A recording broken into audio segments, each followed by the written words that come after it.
1, go. Welcome to the Technocrat Live, Ariella Lester. Thank you. Thanks for being on. So we were talking about a bunch of stuff before the show, so I just want to warn you. I Get the warning before the show. If I bring something back up and I ask you a question about something we were talking about, it's like I'm trying to bring the people out there into whatever we're talking about. So let's include them. Let's not keep them in the dark. How you doing? How was your trip? Doing awesome. Well, how's your commute? Was it okay? Oh my God, love Long Island traffic. Yeah. The Long Island Expressway was a disaster today. So, at one point I had to mount the curb to avoid slamming into a cop-created traffic jam, so that was fun. I felt like I was in a 70s movie. All right, so okay. I hope you don't mind. I just want to do a couple of news items. Sure. There's been some stuff that's come out in the news that should be interesting. In case you haven't heard, the CEO of IBM has affirmed that she does not have a death wish. That's good. So this came up during the Boston Summit for Red Hat, where she was speaking, and the subject was, is she going to start changing the personnel and the methodology of Red Hat and how they write Linux? Okay. Because a lot of the core Linux developers are working for Red Hat. So, yeah, apparently she does not have a death wish, so that means she's not going to change anything. We'll see. Do you think that's true? No. Okay, I think so. We'll see. Yeah, I don't really trust it either. But maybe we'll be surprised. I can be optimistic and pessimistic at the same time. Yeah, you do that. Yeah, I do that. I can't even stop myself. So one of the things that's in the news, and this is kind of interesting, is a double news piece. So the price of Bitcoin is currently at 6,200. Roughly, yeah. Yep. So one of the reasons that this is odd, there's a couple of reasons this is odd. First of all, there was a few things in the news today. Didn't someone buy $100 million worth of Bitcoin? That might be the case. You know, I try to stay away from volume spikes. Okay. Because you know what, it's too easy since it's such a shallow market, it's too easy for someone to manipulate mindsets, and I don't want to be one of the manipulated, right? Like good, yeah, do that, yeah, and I got to sell right now, yeah, good job. But you know, it's not good for me and understanding what's going on. So the first thing that's interesting about that is that some politician, a couple of politicians in Congress came out and said maybe we should be making cryptocurrencies illegal. And of course, all the astute people on the internet went, whoa, wait a minute. We've finally gotten to the phase where the dollar is threatened? I think the dollar will be replaced eventually. It will not be the world currency. Will it be Bitcoin or be another cryptocurrency or something else? It'll be either Bitcoin or some version of cryptocurrency. I think it's going to be Bitcoin. I really think it's going to be Bitcoin. But you never know, right? The developers could mess up tomorrow, and it could be it could be Litecoin because the Bitcoin developers went in a cocaine-addled spree or something. No, I hope it's Bitcoin. I'll just, maybe then I could buy my Gulfstream. Yeah. You want a Gulfstream? Yeah. Really? I want a G4 or G5. No, I want a G5. Really? Yeah. Nice. I want a G5. Awesome. Good taste. Yes, we only talk about the finest things on the Technocrat Live. La, la, la, la, la. So, yeah, I just thought that was, so there's actually another piece to this. So someone had predicted in a private forum, like an age ago, and they did, I just it's just a prediction. I'm not quoting it, so it's not like I'm violating their trust or something. But when we were at the bottom, they said we're at the bottom of a cup and handle. I said that is way too premature. Oh my God. But you know what? Actually, it's looking correct. So right now, if we just eke up just a little more, and then have a fall down to like the mid 5,000s, and then go back up to about 6,300 or so. That's a cup and handle pattern, and we know what happened last time that happened. So if we had that same kind of rise, it would be astronomical. So I'm not pumping Bitcoin, but I just it's kind of weird the timing of a couple of serious politicians coming out and saying Bitcoin is evil, and the fact that we could be on the cusp of a major move up. I don't see it going past. I don't see maybe going past 6,500, but I do see going down. Well, it's definitely not going to go past 6,500 right now. I think that it's going to top out there and then come back down and then come back up to 6,500 again. But I think if it goes around 5,000, I know I'll be buying. Right. Yeah. So I had taxes, so I had to dump a bunch of the near the bottom, so it was disappointing. But I still have a bunch, so. God bless And you. I believe in it. That's all that right. really matters. I don't even care about the money, you know. Also, just kind of an aside, because there was some speculation with the Java license change and stuff, but apparently it's, I have yet to find any effect, so that may have been hyperbole on my part, you know. And of course, there's always Open JDK, which does work Right. with Minecraft, but there's a new Minecraft release out, and there's a lot of major changes. So if you're into gaming, go check it out.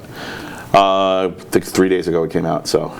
Don't know anything about. I never played Minecraft, so I don't know. Right. So yeah, one of the things we mentioned on a previous show is that Minecraft is at least it was at one point Turing complete with Redstone. Okay. So you can literally build whole computers. The circuitry is consistent enough you can build entire functioning computers inside of I think Minecraft. you did a presentation about that. Yes, that was one of my bullet points in my presentation. Mostly I talked about my kids Yes. destroying things on our server with all the mods. But yes, that was one of the points.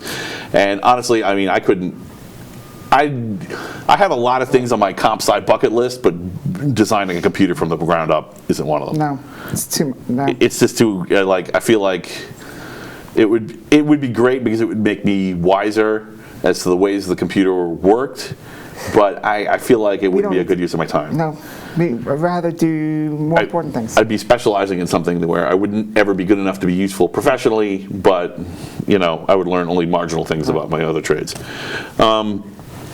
But kudos to the guys who do it, you know. God bless them. Let's start with something like kind of traditional. Sure. How did you get into computing? What was your first computer? First computer was TI 994A. Yeah.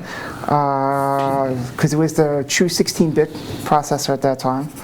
Okay. And yeah, TI, the 4A. 4A, okay. Yeah, and So what got you interested in that? Just pick it up in the store, or was it? No, my a friend. neighbor got one, or a friend, or Well, parent, your mom? my neighbor had one. We were best friends at that time. But then a lot of my also friends had the Apple IIe. Oh, okay. And but everyone was saying get the TI because it's a 16-bit, and Apple IIe was like what, an 8-bit. Yeah. And so basically, I was and they had the TRS-80 Model 1s and TRS-80 Model 3s. Okay. So we go back to. What did you use it for? Was it like gaming, or was it desktop publishing? No, for the TSR, I actually. This guy from Yeshiva would teach us computer classes. Right. Just how to write basic computer programs and stuff. Okay, like that. great. So you can program a little. Yeah, I was doing. That's how I Right. And then the games were on Apple IIe and stuff like that, and the little programming, basic, was just basic. Right. So. Okay, cool. Yeah, that's always like a really interesting question because I get to find out what kind of what people use computers for. You know? And what actually then it was. So that came out in the 80s. And that was like when Ronald Reagan was president. Right. And Ronnie Reagan. Yeah, and got me into computers was the whole thing. It was the Cold War. Right. And Was BBS out then yet, or not yet? I don't know. I mean, I know it was there, but I mean, were you on it, or were you connecting to message boards and stuff? That was later on. Yeah, that was with the Commodore 64. Most people I know started in the early 90s. Right. I know one guy that actually was running BBS servers that other people were logging into in the mid 90s, so he must have been doing it sooner. Right. Most people I know. No, I got early 90s. So I used my TI 994A. I saw a movie called War Games. Right. And War Games is awesome. That got me into it. My kids have seen it. And mandatory. It is, and that's got me into computers, you know, and... If you're trying to do pop culture in computers, war games, sneakers, watch those two. So I wrote a whole entire program in BASIC. I tried to I wrote the whole game, like the movie game, like the America nuclear war going on and missile attacks, and right. So I wrote all that shit. Yeah, cool. Which... Yeah, so there's a ton of trivia about that, but I'm not going to get into it. The Whopper? About the Whopper and the characters and the I think they got the DEF CON system backwards. Like they went to. No, they actually had it right. DEFCON 1 is when shit really hits the fan. Oh, okay. DEFCON 5 is. What was Right. it? I can't remember now. It's been so long. I think they got it backwards in the movie. Like they had everything else right, but that for some reason they got that backwards. But things were much more secretive back then, right? Oh, definitely, big DEFCON time. 5 is Lisa there. Oh, okay. Yeah. So it's one's the right. one. Once when shit hits the fan. So your brain is right. Maybe Yeah. the movie was wrong, but So. okay. Yeah, I think DEFCON. I think we're going to DEFCON 5 in the movie, and that was of course like, yay, anticlimactic. All right. A handful of mill geeks were going. Okay, so what operating system? So I know you were running on TI. This is the Texas Instruments operating system. Right. Yeah. So when was the first time you actually got to make a choice about operating systems? Was it Linux? It was, I think, my first intro to Linux was, I remember using DOS, like 5.1 or something like that, and which seemed interesting, like Windows, and Windows seemed, and then someone said something about Unix, like one of my uncles. Right. And it was like Unix, it's like, and you're like, in medieval times? what is Unix? And then it's like, then I got a Caldora. Remember Caldora? Yes. Yes. So Caldora was interesting. that was my first. It's like, ooh, this is amazing.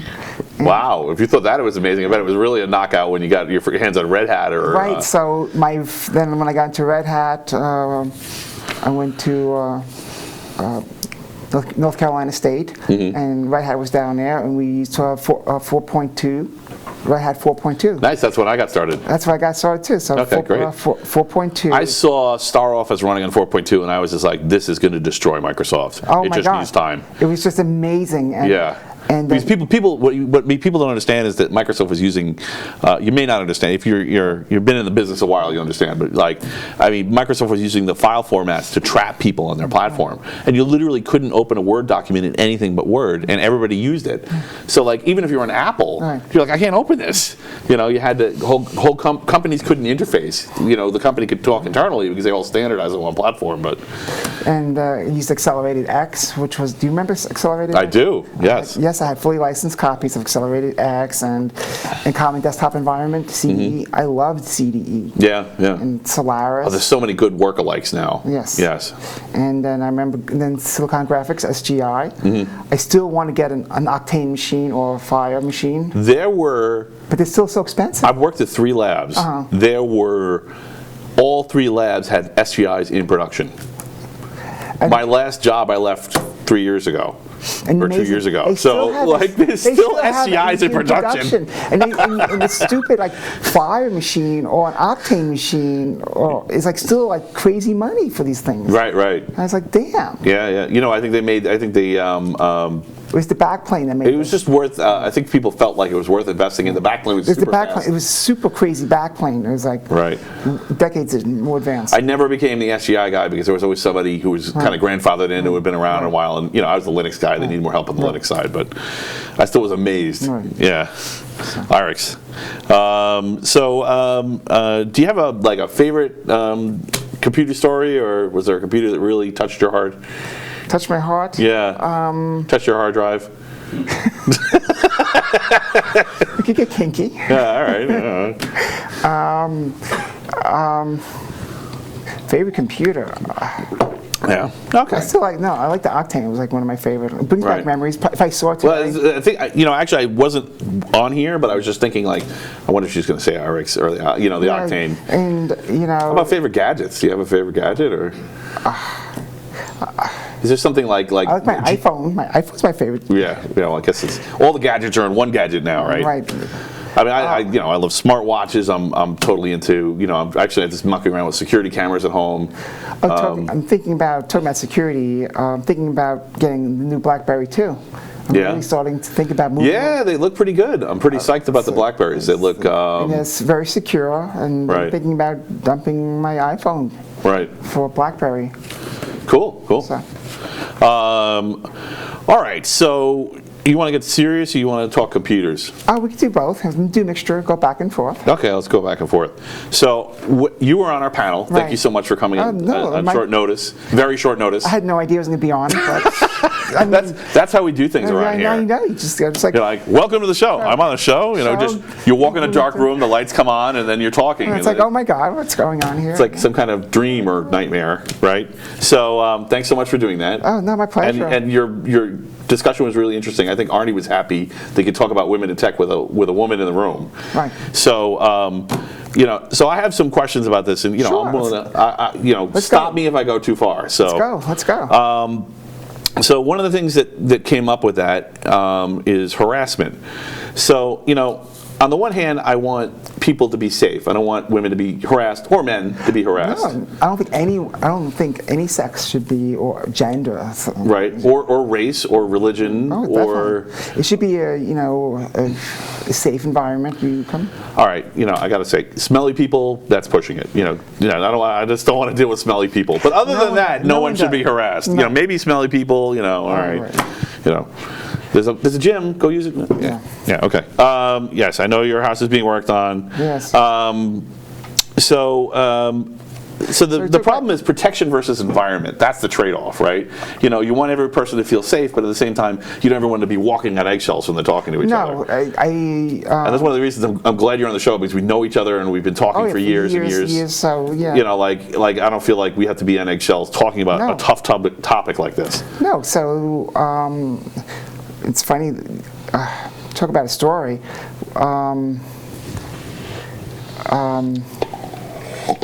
A while ago, Yeah. a long time ago. So I was harassed at work, Yeah. and I brought it to senior management. This was ways ago, Right. and you know, I was told, you know, we'll look into it, you know, be taken care of and everything. So you got harassed. Oh yeah. Yeah. What was it? What was it like? What were they doing? It was some of the employees, very inappropriate. Were people trying to date you, or were they trying to put you down? No, not. Or you couldn't tell? No, they weren't. No, it was more about really inappropriate verbiage. Right. And it was a lot of some of the kids, and I kept saying, you know, cut it out, and. Just the record, we played Cards Against Humanity, so I can make a hard disk joke. All right. So- If you thought that was inappropriate, you obviously haven't played that game before. So get over it. So, stop. No, so you know, management said we'll take care, and they totally like nothing happened. You know, they said, oh, we'll do this, we'll do this, we'll do that, this, that. Totally wiped under the. Right. Which is really disappointing. So you went to them, Right. and they said, you said, I have a problem. Right. People are insulting me, they're bullying me, and then they didn't take any action. They promised to take action, but right. then they didn't. There was no follow-up, no nothing. You know, I've found that management just does that with everything. All right. You know, yeah. Yeah. You can write a short script to replace them. So- Just yeah. Right. Go to 10. I let it go, so it's okay. So. Yeah. Yeah. Well, why did you let it go? Didn't you want to become? Some of the people left, Didn't you want to crucify yourself, or yeah?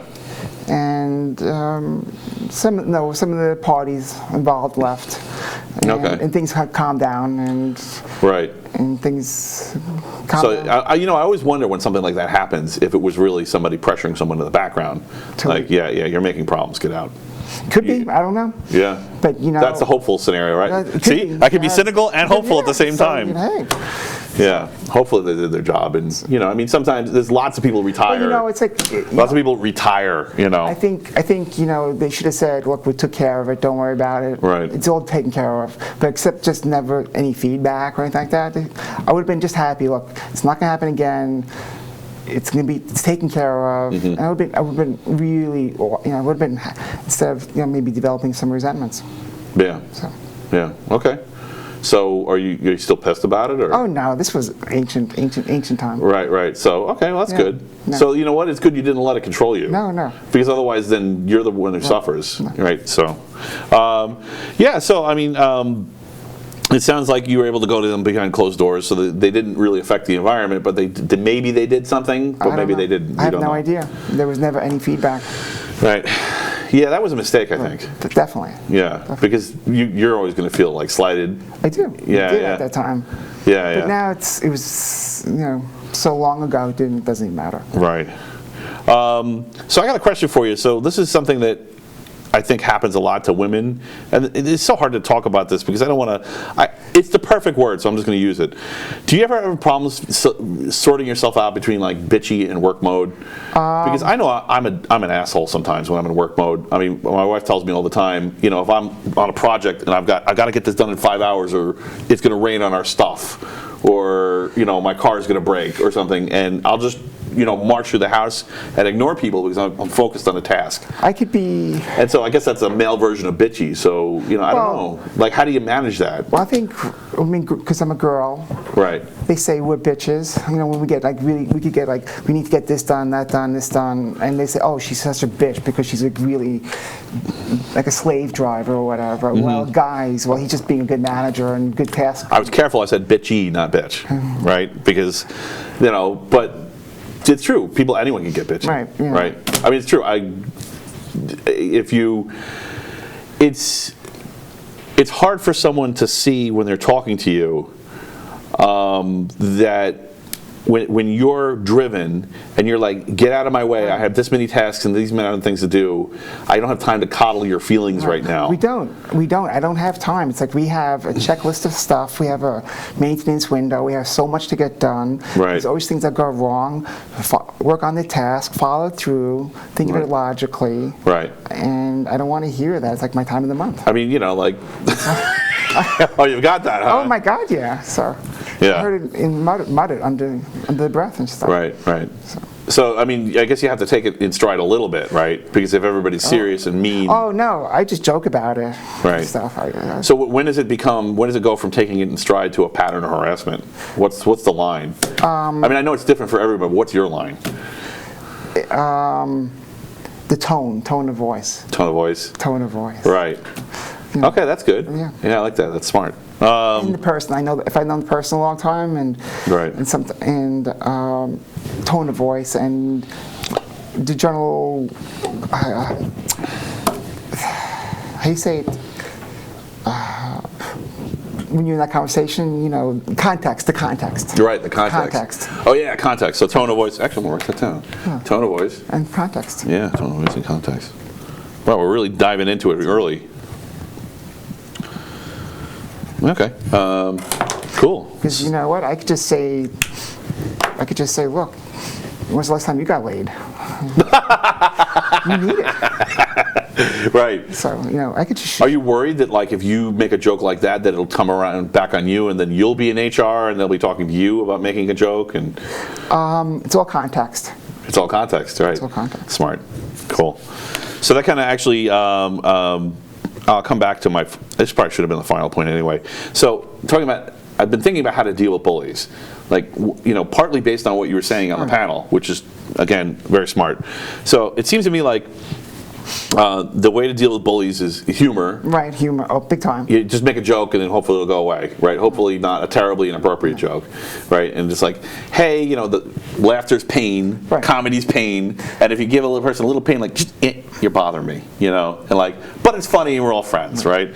And then, humiliation. So you're mentioning you can just you ever get laid, buddy? Yeah, obviously not, just embarrass him into, realizing how inappropriate he's acting. Right. And then, and of course, hubris, right, which is just like, get away from me, you're a waste of my time, you're a doofus. You're wasting everybody's time because you're wasting my time, and I need to be doing something the company needs right now. And of course, then you actually hunt them, where you're going to HR, you're going to their boss, you're going up the ladder, you're saying this person is, the 4 H's. I think that's the last resort. Right. That was meant to be an order, right? Yeah. Is that a good order, or is there Yeah. something I'm missing in here? No, that's a good order. Humor, humiliation, hubris, and hunt. I think if you just use a little humor and be smart about it, I think it'll do wonders. Right. I don't think. When you do the hunt thing. In fairness, this came from her, so this was actually for you. I mean, I've seen women, different women take different approaches, right? Because I think if you go. Some women go straight to hunt, and it's like, That's way overkill. What's the consequences of that, do you think? It's just, the consequences is you make a bad name for yourself, you maybe just bad work environment. Right. Everyone's on pins and needles. You spend more time with your work people than you do with your family. Think about it. Right. So if you manage other people's feelings badly, you end up spending even more time managing their feelings. It seems like. I guess so. I think just. Why are we bags of meat? Why can't we just be computers? It'd be so much easier. Beep, beep, beep, beep, beep, beep. No. It's not fun. No. Yeah, it wouldn't be any fun though, right? No fun. Yeah, no surprises. No. Yeah, everything would be. It would be if it was a surprise, you'd crash, and that would be the end of it. It's like I'm gonna mess up the joke, but like why don't coders go on cruises? Oh, screw it. No, okay. Because the Internet of Things stuff on the cruise will be hacked? I don't know. I forgot. Well, you've done Hope, right? So, oh my God, yes. Oh, many times, yes. Yeah. Yes. So I'm a huge Hope fan. I love Hope. In fact, we had Isaac on here. He was one of the co-founders of Hope. So really? Yeah, he was one of our first guests. So I want to do a whole presentation. I'm looking to do that. Mm-hmm. In fact, I'm really involved in cybersecurity. I'm going to be at a cybersecurity summit in Newport Cybersecurity Conference in July. Really? So I'm going to be on the panel talking about cybersecurity. Newport, Rhode Island. Rhode Island. Okay. So I'll be on the panel talking about cybersecurity. Yeah. Cool. Excellent. So So that was. So what do you want to talk about at Hope? How to get no sleep and Have you done presentations there, or you just attend? I just attend, but I want to present next time. Okay, great. And, We'll contact Isaac. Okay. So if you need me to help you get in touch, if you have a present, put like a summary or something together, and then I'll send it. I'll connect you guys. So because I've done presentations elsewhere. I mean, I don't know if he's directly involved, but he knows people. I know. He knows what. No, so I've done presentations about how to keep your anonymity on the internet and how to make Google work for it. Do you usually shuttle your stuff off before you go to those things? Your cell phone and stuff. Oh, so I have burner phones. Nice. I throw them out. I take my hard drive out of my laptop. I use only a laptop for those type of events. Yeah, if you ever go to a hacker conference, use burner equipment. Use burner equipment, and then I take the hard drive out of the laptop and I throw it out. And the nice advantage of Hope is because it's in New York City, you're taking the subway in, so it's not your problem. I stay at the Marriott. Oh, you do? Oh yeah. Oh, okay, cool. So, no, I don't. Only the best here on the Technocrat. Right, No. Oh my God. Well, because I was really nervous because they had that. Joel Goldberg was part of the hacker conference. Which one? I forgot the name of it. How could I forget the name of it? Anyway, so what was it? B-Sides. B-Sides. Thank you, Rich. So the B-Sides conference, and I drove my car in. Now I wasn't nervous for me, but I was nervous for everybody else. Why? Telematics units, people driving their cars in there, with their RFID tires and their Bluetooth enabled telematics units and stereos, and you guys are gonna get hacked, man. Oh, so, I'm waiting for the day when you have like 16-year-old kids in front of their laptops turning off all the cars on the Hudson Parkway or the LIE. I could just see. Right. Well, I think the reason it hasn't happened is because I think it's kind of like that. You have to be a drunken idiot to throw a bowling ball off a footbridge. There's been a few stories like that, and drunken idiot and effective hacker don't necessarily go together. They could, but I think that's it. But yeah, it's just a matter of time before someone who has both of those things. Well, hacking a car is sitting on a footbridge and goes, yeah, let's shut the parkway down. It'll be funny, and then everybody's drive-by-wire and their car goes dead, and they're like, oh no. But it's not that difficult because of the CAM buses, and it's just. You could use the special Wireshark programs, but specifically designed for cars and CAM buses, and you can start just dropping packets in there. And maybe I'm giving too much information, but lower the ID number. Out there. But lower the ID number, and the CAM bus is more important. Here we give too much information. It isn't really the show unless we give too much information. But hacking cars is pretty easy, and messing with that CAM bus, oh my God. Yep.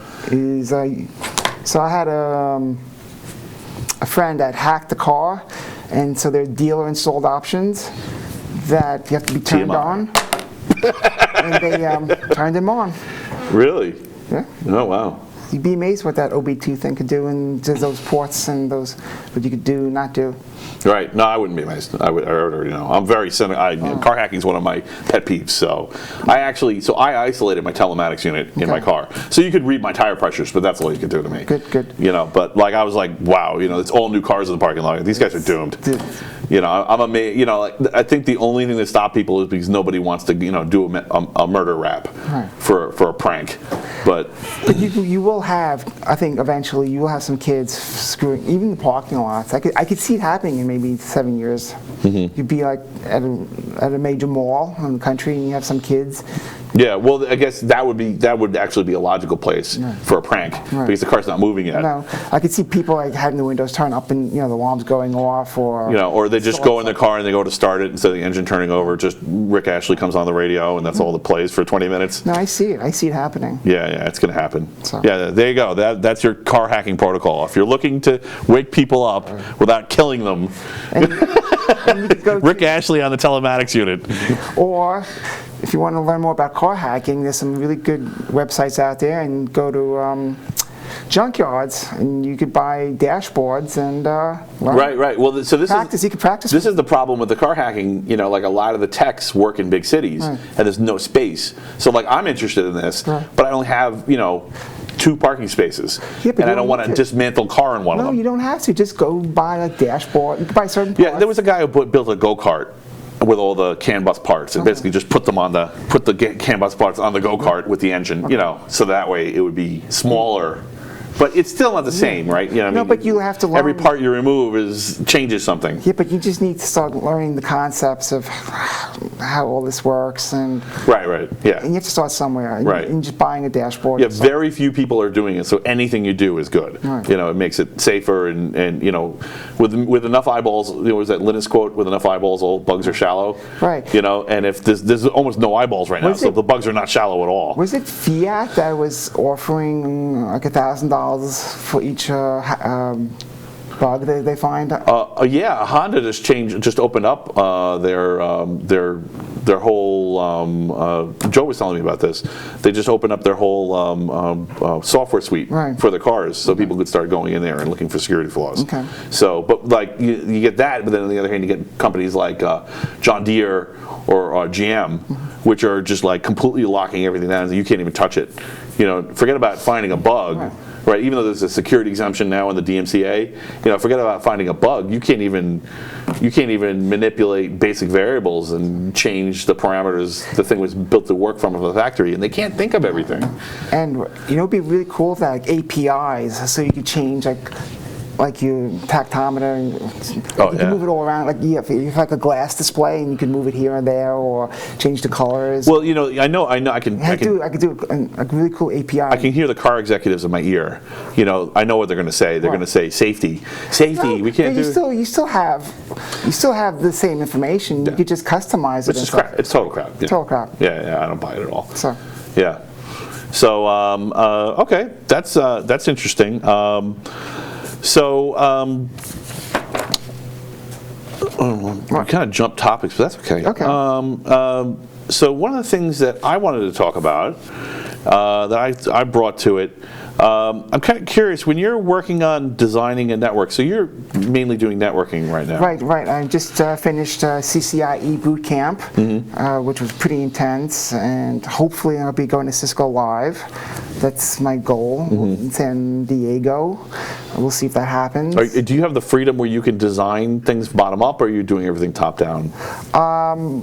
Network. You know, like, you know, do this, and then there's a network that wasn't planned, or are you actually able to say, no, wait, give me this money, this time, this equipment, and let me plan it out? I am kind of an engineering approach. I am working on the network design for a bottling plant. Okay. And which we're going from the bottom up. Right. It's pretty amazing. Okay, that's good. That's great. It's truly amazing. It's so much more refreshing when it's like that. It's like, you know, it's... You'll learn a lot top down because of the chaos, but it's really hard for any kind of merit or fairness, or, you know, just because everything's chaos. Right. You know, nobody can take credit or blame because, you know, it's just a bunch of random decisions stuck together with poor glue. Super glue or Elmer's glue? Yeah, Elmer's glue. Definitely Elmer's glue.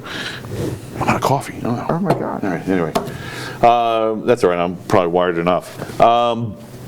Okay, that was interesting. Why did I circle that? That's a weird thing No, to we talk can talk about. more about network design. Sure, please. Talk about how I'll make a decision. I and some other persons, we're making decisions that will affect the building. Think about this. That building would probably be up for easy 50, 60 years. We're making decisions about fiber and home running. Right. It wasn't designed with this in mind at all. No, it was a brand new building that was built. Oh, you're actually getting into you're helping design the building itself. No. The building was all designed. Oh, okay. And we get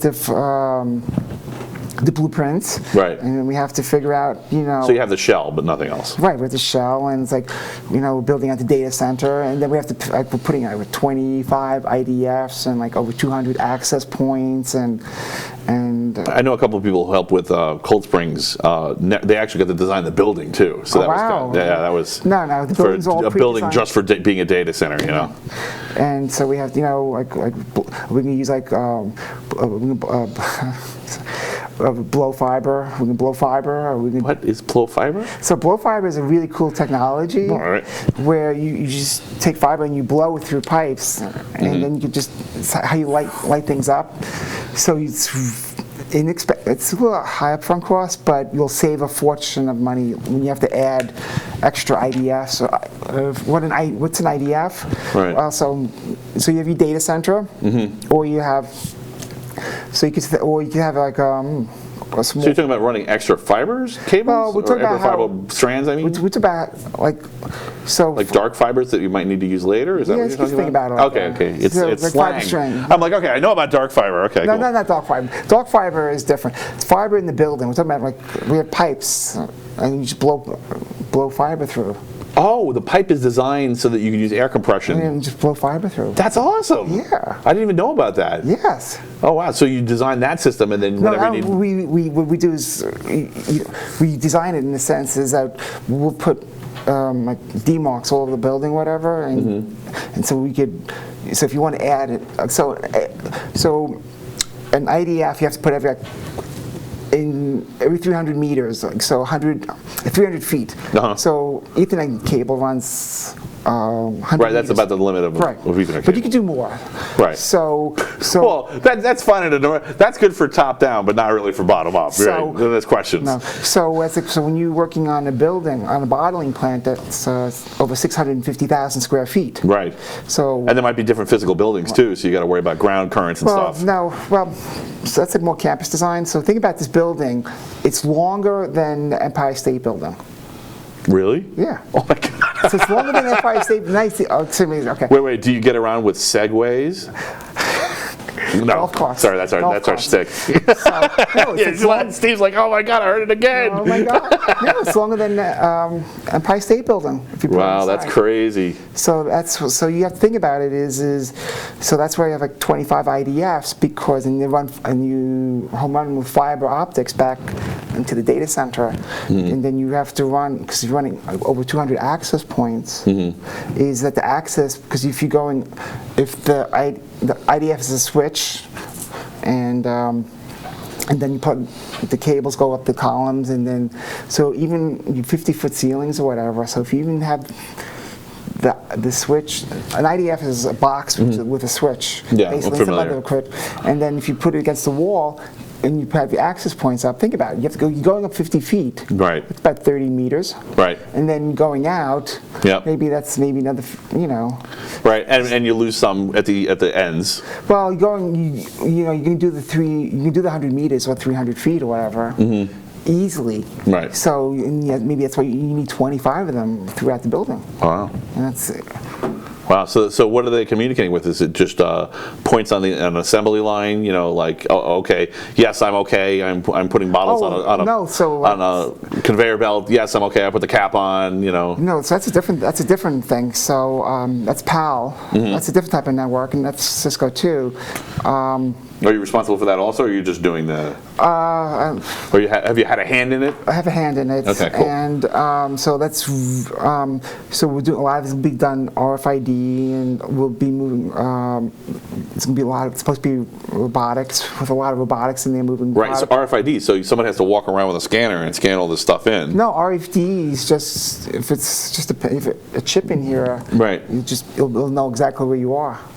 Oh, I see. So you have RFID scanners all over the building, But the and you're using it access almost like GPS. The access points will pick up that. Ah, okay, the access I see points how will you. pick up the. I didn't know any of this. This is interesting. Yeah, so it'll know exactly where you are, triangulate you, and it's like, and in fact, we could do it now. Is we could take your phone and we could pull it up where you're in the building through your phone. We could track you through by your No, phone. that's now. creepy. Yeah. Yeah, I could see some hijinks ensuing from that.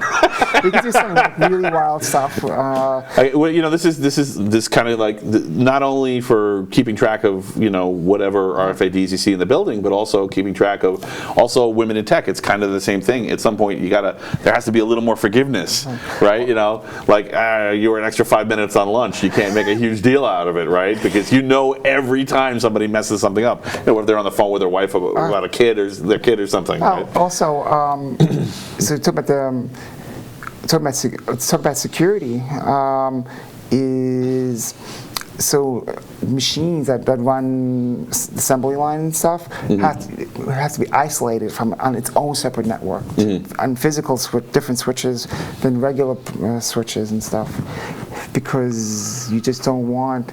Think about it. Right. Well, if you get into a network through any point, the network is only as strong as the weakest point. Right. Right. So a lot of times, what they do in manufacturing, it doesn't matter what any widget. What they like to do is the machines that run those production lines on a completely separate physical network than the regular other networks. Right.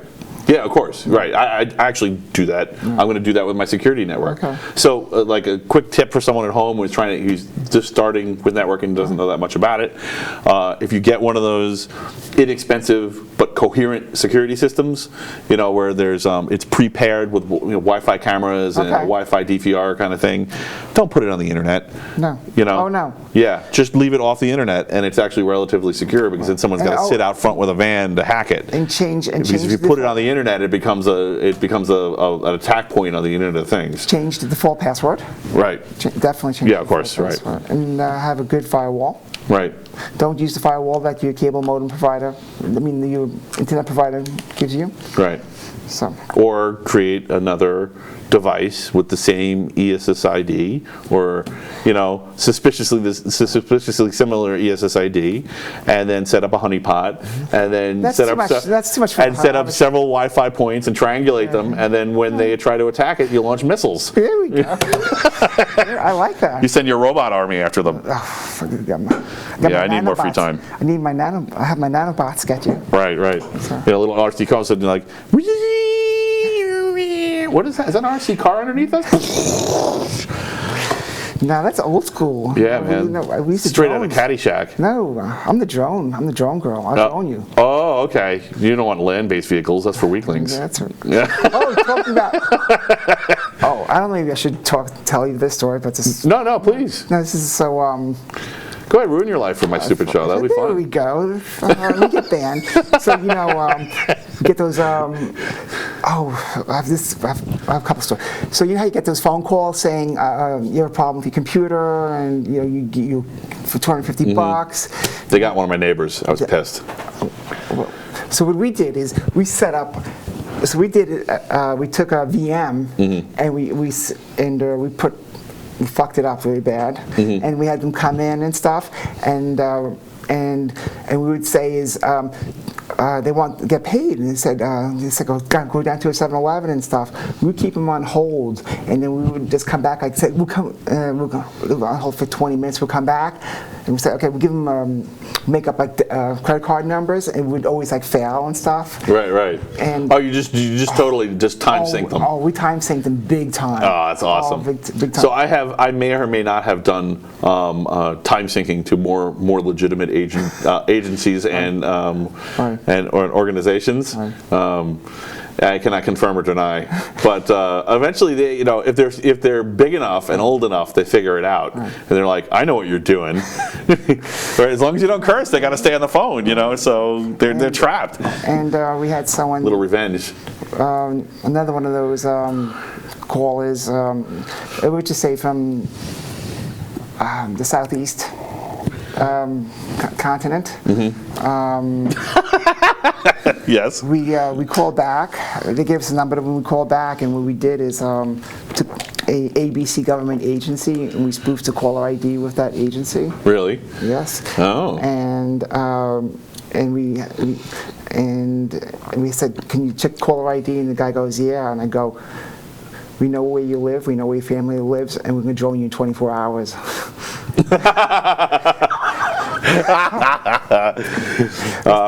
So I haven't done. That's way cooler. I have not, but I have payphone trolled a striking union once. Okay.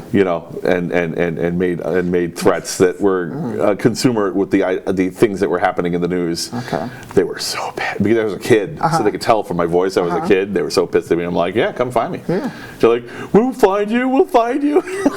Yeah, you go ahead. Yeah. All right, enough incriminating myself. Yeah. So actually, one of the things I wanted to talk about with the women in tech, and Sure, it's gonna tie into other things. Okay. So, let's go. Let's talk about women. I wanted to talk about the idea of a meritocracy. So this is something that hasn't really come up on the show before, but I'm trying to work out exactly what's going on here too. So I just need somebody to talk to about it. Okay, let's talk. Yeah. So you know what a meritocracy is, right? So a meritocracy is this idea that open source is inherently a meritocracy, right? Because you're become more important in the open source community. Generally speaking, there are exceptions, but you become more important in the open source based on what you're contributing. Right. So your contributions define your status. Yes. Yeah. So, and the thing that's interesting is that it kind of contradicts technocracy, right? Where technocracy is the technology is what gives you access to upward mobility, right? You can, if you have access to the tech, then you're upwardly mobile, and if you don't, you're not. It doesn't really matter why you don't have access to it, whether you're being discriminated against, whether you just don't have the skills to do it, like the knack, right, or whether you don't have the education to do it. There's been a lot of argument on here about whether people have the education versus the skills. So it seems education and skill level is both. So it seems right. Well, I mean, so this is something that's come up. Are people in your family techs? Are they? First of all, is anyone in your family a musician? Because there's so many musicians that also cross over with techs. And is anyone a tech in your family? Not. Or are you the first tech?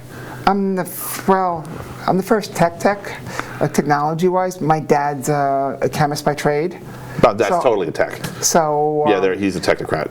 I was the firstborn. My parents are the hippie generation, and it was like totally STEM. Well, my dad's a chemist, and my mom was an educator. Right. So mom maybe not, but definitely dad's a technocrat for sure. Yes. Yeah. That's a lot of work to get to become useful in chemistry, especially in that era. Right. It was easier back in like the 30s or the 40s, but the chemistry started getting really wild in the 60s. He has his degree in chemical engineering and all that stuff. And, okay. So you have technologists in your field too, in your family too.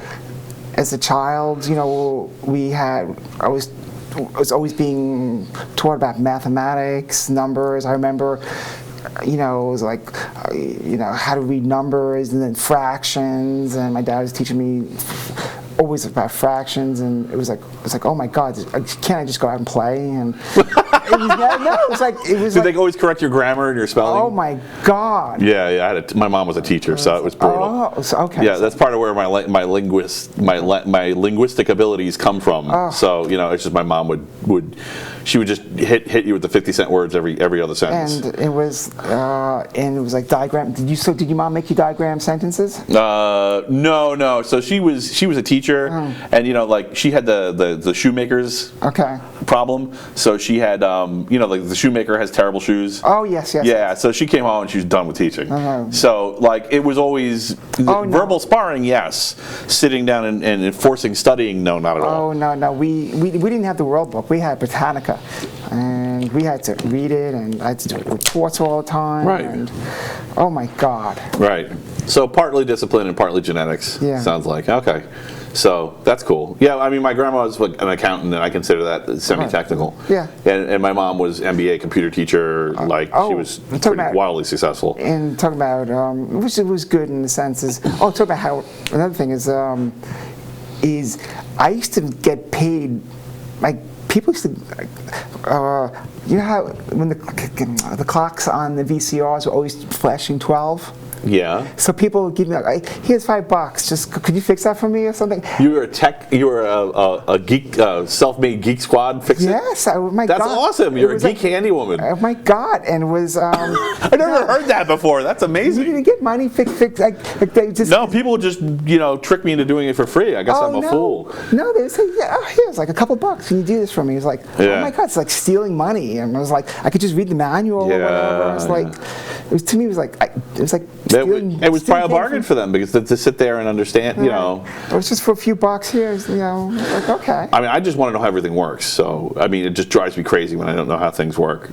I like to know how things work, but also like when I was a kid, I like getting a few bucks. Did you break stuff when you were a kid? Did you ever have to fix stuff because you broke it?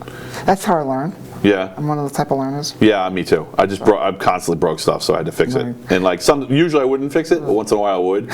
But I would always learn something in trying to fix it. Right. And I got better over time. My dad was a workaholic, and so to spend time with my dad, I had to do daddy things with him and stuff. Right. Yeah. Do Stuff he wanted. He had to be in his space. Yes, I had to be in his space. You had to orbit his space in order for him to see you. Right. Yeah, I mean, I'm guilty of that too with my kids sometimes. Sometimes we'll just play and it'll be fun, but sometimes they insert themselves into dad's space.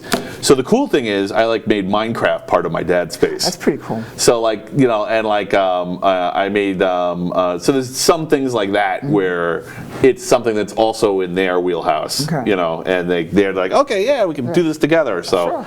That's important. I think it's important that kids spend time with their family. You can just dump all your time into your kids. It's crazy, and at some point I'll also have to go, okay, that's enough. Right. I can't play anymore. I'm not actually 8. I was just pretending, But yeah, it's a lot of fun. So the reason I was getting into the meritocracy and this is good. That whole segue was really wasn't actually a segue at all. It was just kind of like fact building and fact finding. So the idea with the meritocracy, what I'm getting at is, it seems to me that the problem when a person is when there's some kind of prejudice in the workplace, or even outside of the workplace in a field, right? Because it could happen in like a user group. Oh, so it's like when I was at certain jobs. Like, remember when I first filling out job applications because you were blonde and you're a girl with blonde hair. It's like they show you how to fill out the job application because you can't fill out. Did anyone offer you a secretary job when you were applying for something more serious? Maybe there's some misunderstandings at times. Yeah. And did you get mad at the time, or was it funny? No, I used humor. Yeah, humor. That's good. Humor. You can get away with. You have made a mistake, foolish mortal. Nice. Yeah, you really know your stuff. So I haven't said it yet, but she really does know her stuff. You've actually made some predictions in our group, which I can't talk in detail about, but that were dead bang on. So a lot of the predictions, you don't always make predictions, but when you make predictions about what's happening in an industry or what's going to happen, you usually talk about I have some other predictions I would like to share. Right. All right. So yeah, we're almost there. We're almost there. So yeah, I think you kind of got the gist of what I'm saying. Is that if organizations would focus more on merit, then they wouldn't have the problems of prejudice. That actually technocracy actually opens up the problems with. I think technology could be a nice leveling playing field. Right. It totally can. Yes. I mean, especially open source. So, I mean, everything really great I've accomplished in my life, I did on my own. I didn't ask permission. Nobody taught me how to do it.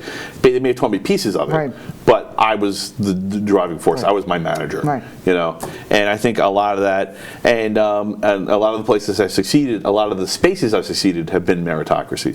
So when on the one hand, I'm disappointed when I see prejudice in the workplace. On the other hand, I'm like, well, the problem is the workplace.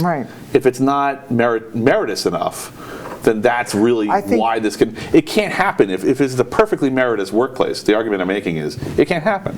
I'm thinking, but it comes down from the culture of the corporation or the leader, of like the leader sets the culture for that department. So do you think okay? So I would argue then that if that's what's happening, that leader is actually using the technocracy to create an environment where at least the prejudice can flourish, if not actively encouraging it themselves. I could say herself too, because it could be a woman doing it too. Right. You know, a woman could be a racist or against a religion. You know, Sure. I mean, I know that's like nobody ever talks about that. Like that's a protected class. No. Women in a meritocracy, there are no protected classes. No, women could be just as bad as men when it comes to things. Yes. In fact, we could be. No, you can't be meaner. I know what you're going to say. No, yeah. What is it? What's that saying? Oh my God. Guys could be monsters. I've seen it. No, it would. Oh, I don't want to say it because I'm gonna ruin it. Okay. But when it comes to me, men could be. We can come back to it. I mean, we just came back like twice to this. So. Wait. So was it something like men are dumb, but women could be? We could be mean. Yeah. We could be very mean. There's been a lot of comedy routines in this. So I like going to comedy when you're dealing with something that's kind of cringy and awkward.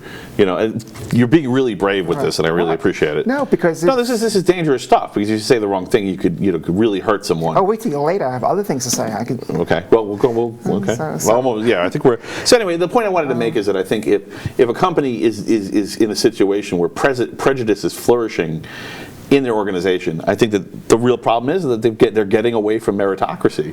That people aren't being rewarded for their work, and if you focus mainly on that, it's really hard to be prejudiced. You know. But I think, if you become prejudiced, or people will leave, you will lose your talent. Right. And you will implode. Well, I think maybe that's the argument for, that's an argument for capitalism, right? Right. Because you have all these companies competing against each other, and the broader market is also a form of a meritocracy. So if, one company just goes too far down the rabbit hole, bye-bye, right. down the drain. You will lose flushing talent. noise. If we had sound effects, I'd do a flushing sound effect. No. It's not the Howard Stern show. Yeah, it's not the Howard Stern. We are definitely not the Howard Stern show. Not yet. I like Howard Stern, but he did that already, right? We're doing something different. So, anyway, you'd probably have to take your clothes off or run around and dance, and that would kind of defeat the purpose of talking about women in tech and respecting them and being against prejudice. There we go. So next time I could wear a corset. Right. Yeah, that's wonderful. Yeah. Yeah. Not. Have you ever been asked to dress differently for a job because like to be dressed sexier or change your hairstyle or? No. Okay. No.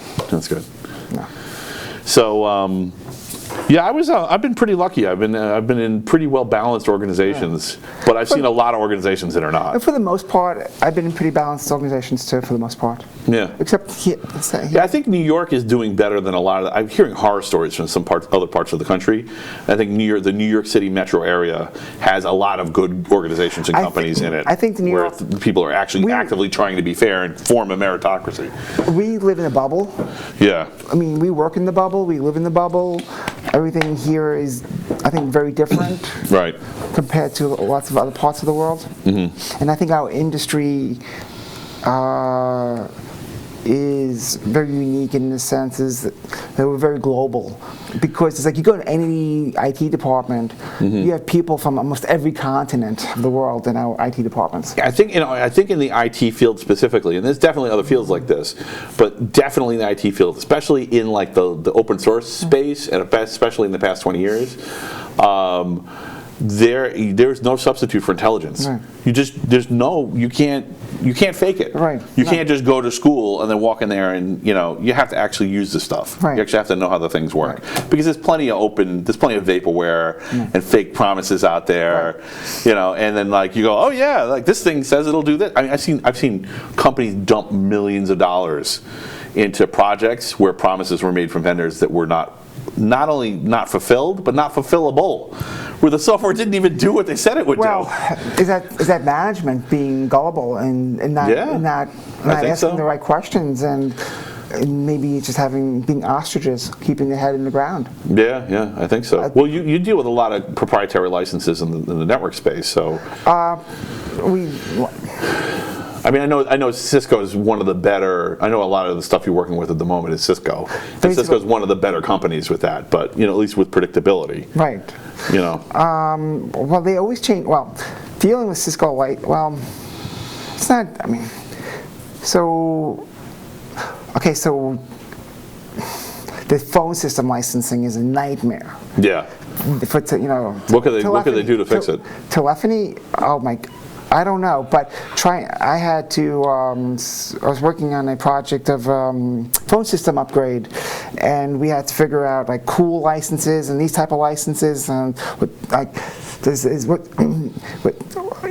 could have a phone you could assign multiple licenses. I mean, multiple license types. Right. So there's a phone in the hospitality room. What type of license does that have compared to a phone on a desk? Mm-hmm. It's just insane the amount.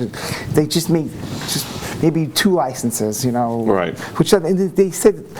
So it got a little bit better near the end. So if it's just a user with a voicemail, that's one type of license. If it's just a phone with no voicemail, or whatever, or just no account associated with it, it's a totally different license. Wow. Okay. So is the license manager on a piece of gear, or is there no license manager at all? Is it just a file? No. So I mean, sometimes there's just technical problems with the license manager itself or whatever software. I've seen that too, where you can be on the phone with tech support all day just trying to get the license manager to actually work. I'm talking about so now with new Cisco routers and stuff, you have to install your licenses. Mm-hmm. You go in command line and you type in and it activates the licenses, and you have to reboot a few times. Right. And sometimes are they transitioning? Is that why it's so confusing, or is it they're misrepresenting it? It's getting better now with the routers and the switches, and okay, good. It's much better. So they're on it. They've been getting complaints and they're reacting to it. I think so. I think. Come on. We can just assume they've been getting complaints if it's that bad. Except I have to say something. Do not, when you buy. Talking about licensing is. Mm-hmm. So I think it's pretty cool how now it's easy, especially when you buy new equipment and you put licenses in for the feature set licensing and all that stuff. Is a lot easier, but for the love of God, if you're going to buy Cisco equipment, do not buy it from non-authorized vendors. Okay, that makes sense. Because I've heard of that the before. licensing and all that. Mm-hmm. Because if you try to call tax support and right. then first of all, you can't with certain corporate, just say the top 100 corporations like Cisco or 3M or buy from an authorized dealer. You right. have to. Right. Have to today. Yeah. It's not like 20 years ago where yeah, I get it. There's counterfeits out there, and right. there's people who are taking liberties with licenses they shouldn't be. And machines have to call home now, basically. Really? Yeah, a lot. Oh yeah, okay. I'm out of the loop, so it's been a while since I've been involved in Cisco rollout. They have to call home and get verified, and just get from an authorized It's dealer. so weird because there's all this competition coming from the Linux appliance space.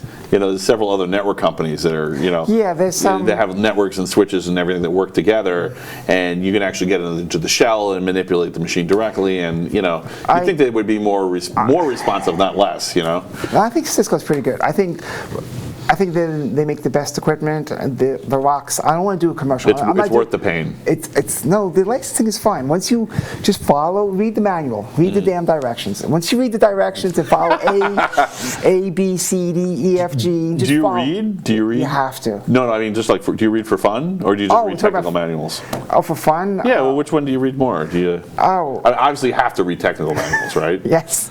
Live and die by it. Do you get to read fiction or nonfiction or anything? Oh my God, I just brain fart. But you do. Yes. Okay. Do you prefer fiction or nonfiction? I prefer fiction. Okay. I prefer fiction and political politics. Politics. I like- We can talk politics if you want to talk politics.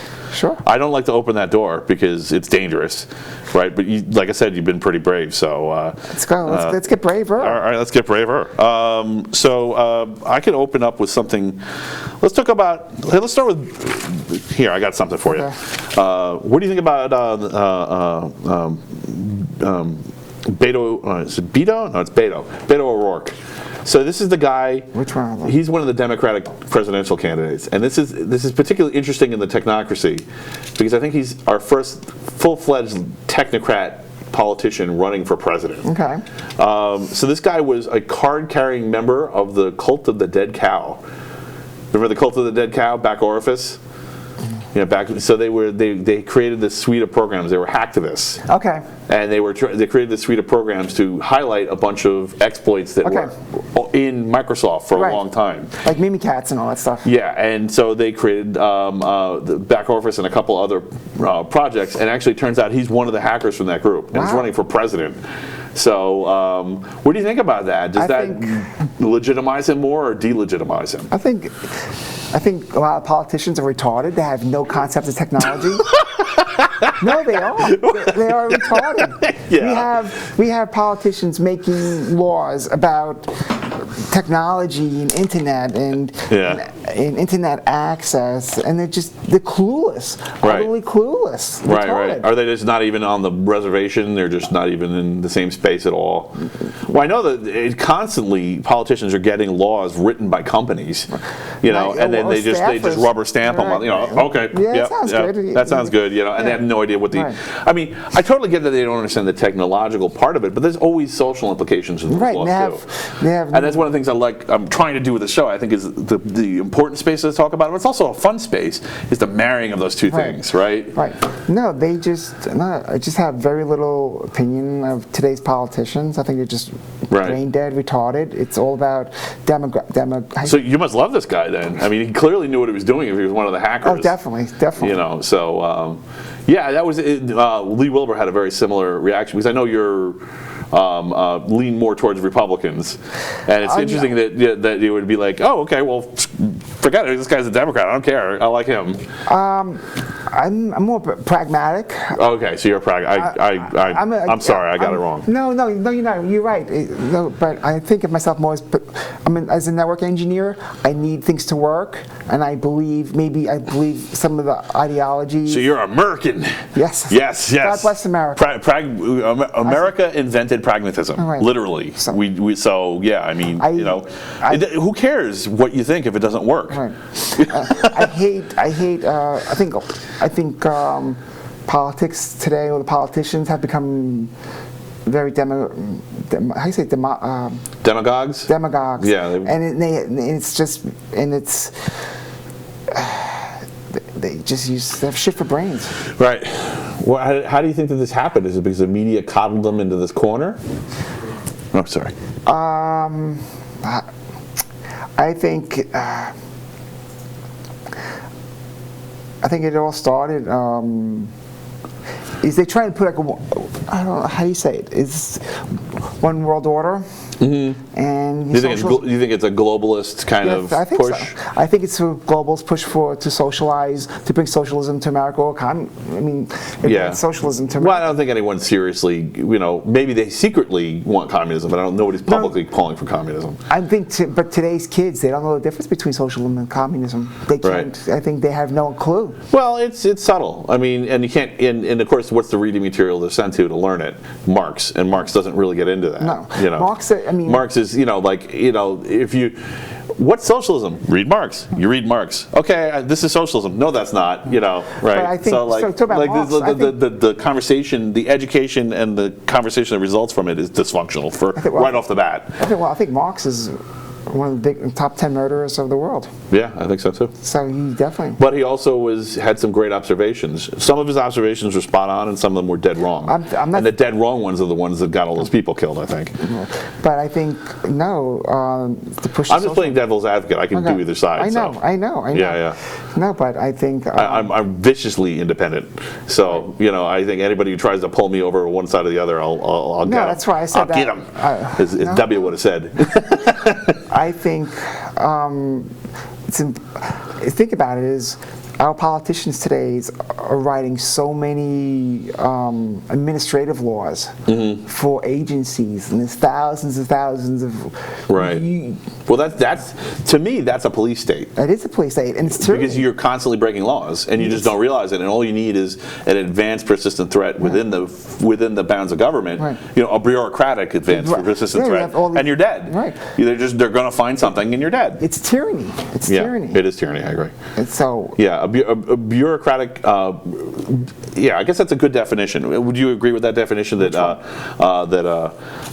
the bureaucracy is tyranny? Yeah, that bureaucracy is, as an advanced, persistent threat, is a police state. It is. Those two things are exactly equal. It goes back to talk about books reading. Is Hyatt Road to Serfdom? If anyone is interested, or just go to YouTube. So you're a Hayek fan, huh? I'm a huge Hayek fan. Okay. You know, I think Keynesian economics is evil. Yeah. It destroyed England. It's definitely crazy sometimes.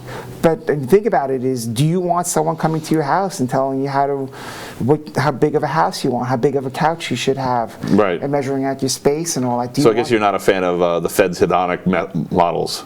No. Yeah. No. Hedonics are where you're constantly where you can use comparative structures to price things. So, okay, well, we don't know what this costs, but we know what this costs. And it used to be the relationship between these two things was 1 to 2. So we're going to call it 1 to 2 from now on, which of course is crazy because you're slowly picking away the ability of the market to tell you what the prices are. But I think the problem is there's so much government intervention and involvement in our economy today. There is no what type of a market do we have?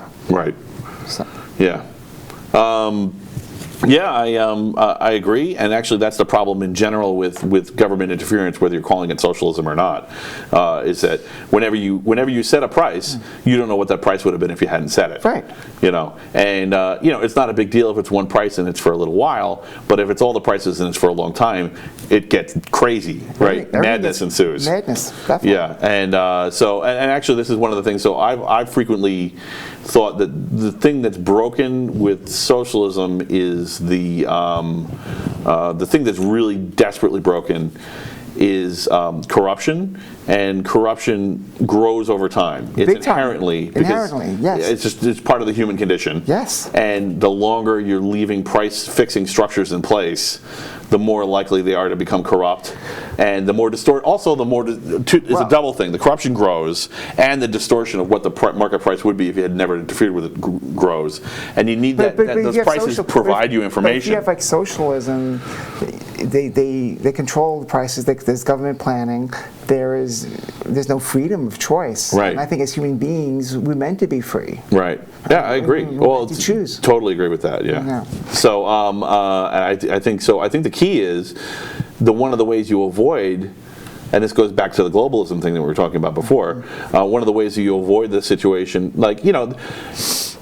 giving people a hand up is good, but giving people a handout isn't. So the question is, when does it go from a hand up to a handout? I think America has always been the most generous nation in the world, and we've always been extremely generous, taking care of our people and taking care of others. We certainly have a far-reaching military, don't we? But no, wait. No, let's just talk about that's a different subject. Let's talk about. It's like I had girlfriends. Well, they always come together. That's part of what I'm getting at. No, let's talk about the generosity of America. Right.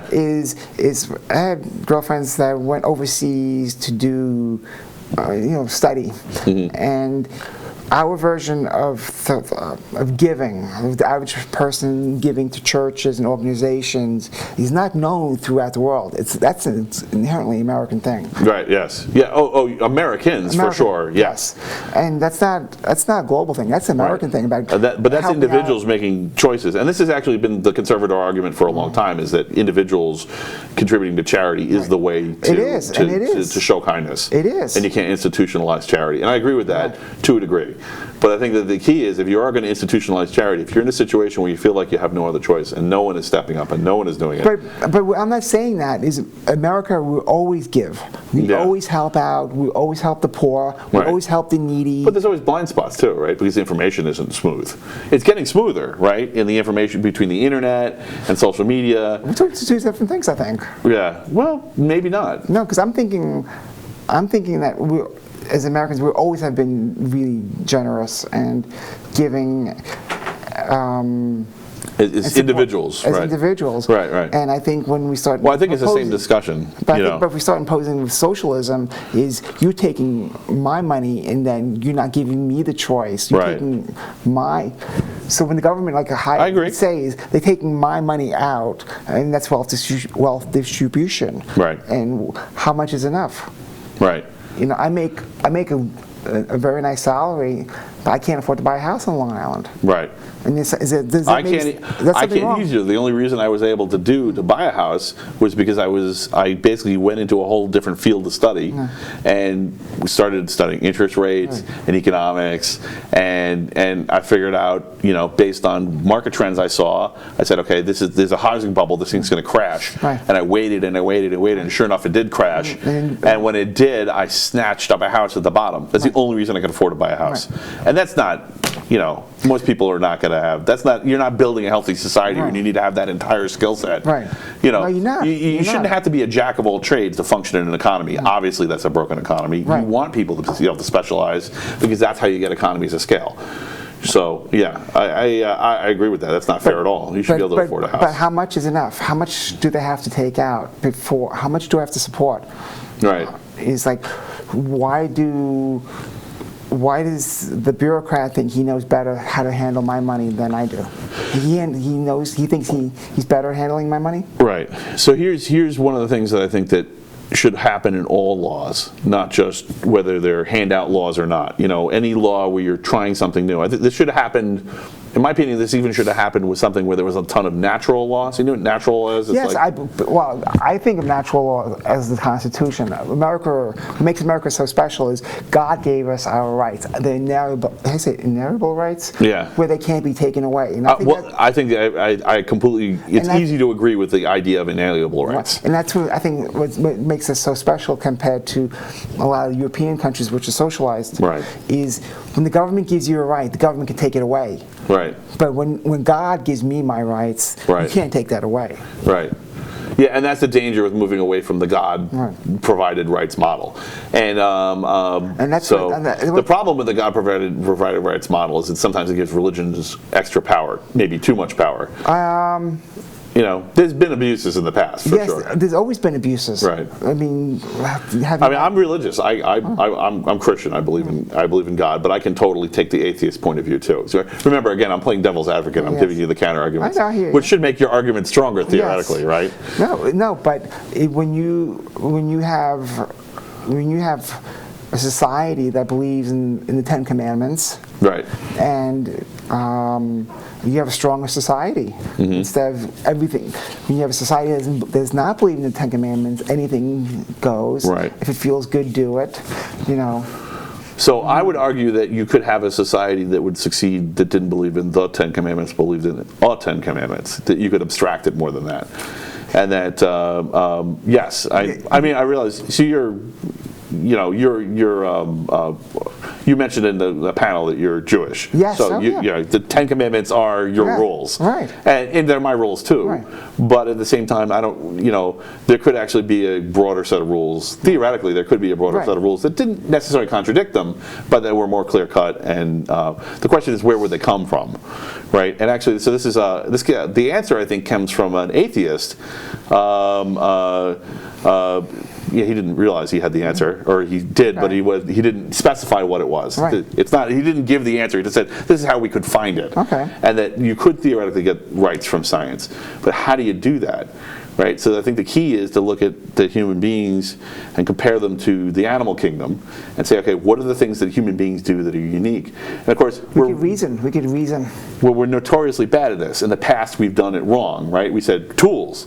But it turns out that's complete crap. No, because you've seen chimpanzees use tools. Right. And they made tools. Right. Yeah, of course, right, exactly. And it actually turns out there's other species that can use tools as well. So that was a terrible. So 100 years ago, if you asked someone that question, what separates us from animals, and they were a scientist, they would say tools. Right. But they'd be wrong. No. Yeah. So that's the risk of using science as a model, and that's one of the reasons I'm not like out there beating a drum like, yeah, we're going to go away from the God model and come up with a broader model, and that's why it was such a success all this time. Right. And again, I agree with you that Europe is kind of has this, according to our platform of philosophical principles. I think philosophical principles is always going to be a slippery slope and dangerous because it's always going to be able to shift it and adjust it and change. You're one study away from losing rights. Right. Even if it's bogus. And do you?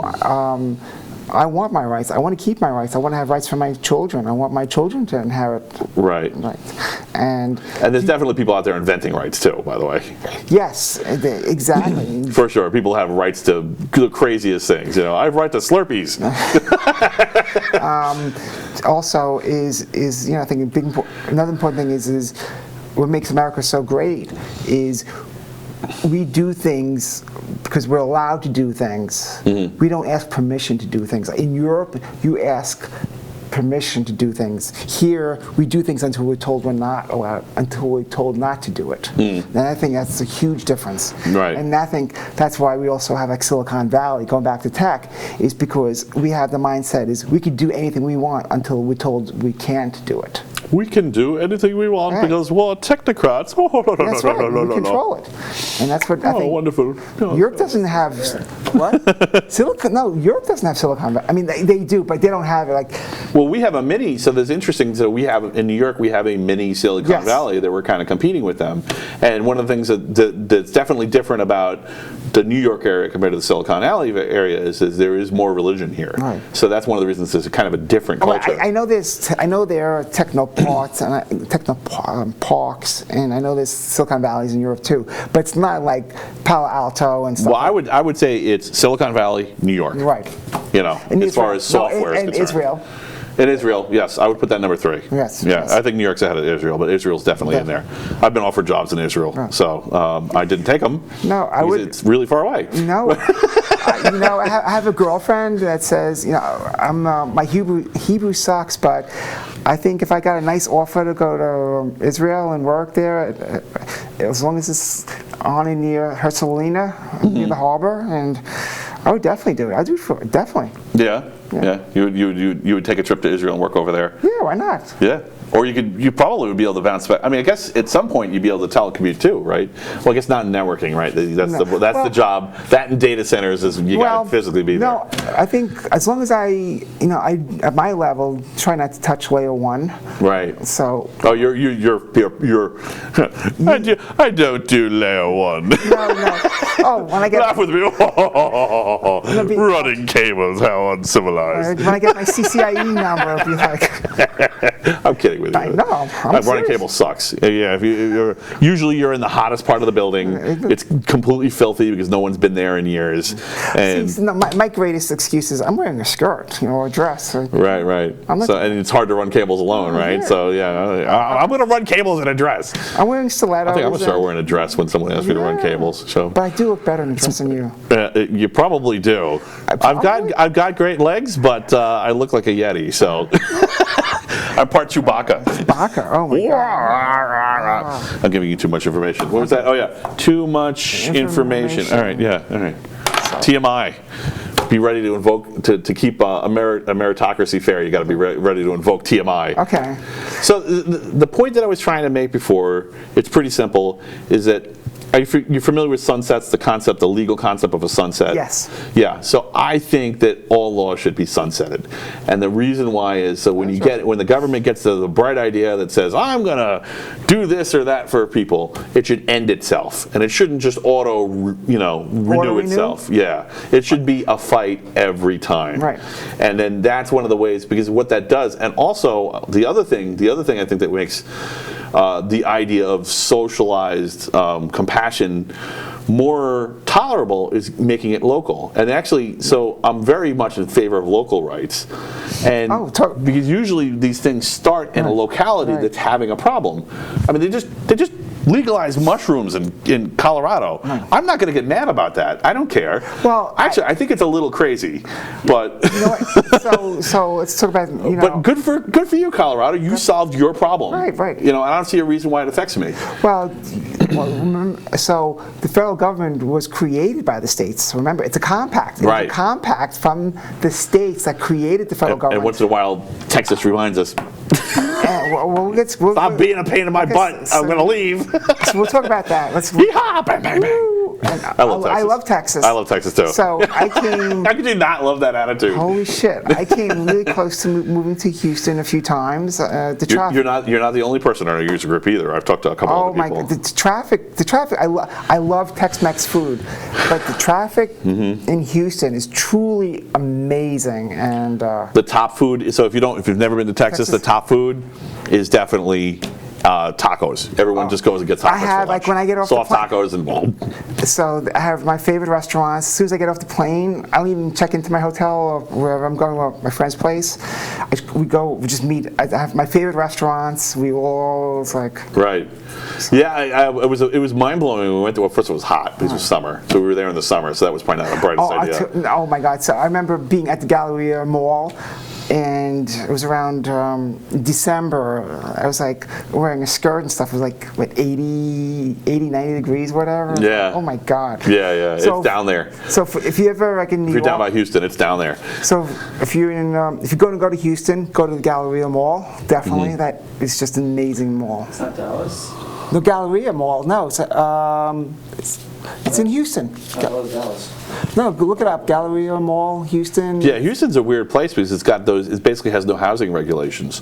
So like, every building's different. There's just like, there's no zoning requirements like there are. Like Well, New York, you have like you could build this kind of building here and this kind of building there. There's one in Houston. Oh, okay. Yeah, that's why. Okay, so Wow, So- you guys are both right. That was awesome. Collision. Favorite buy there.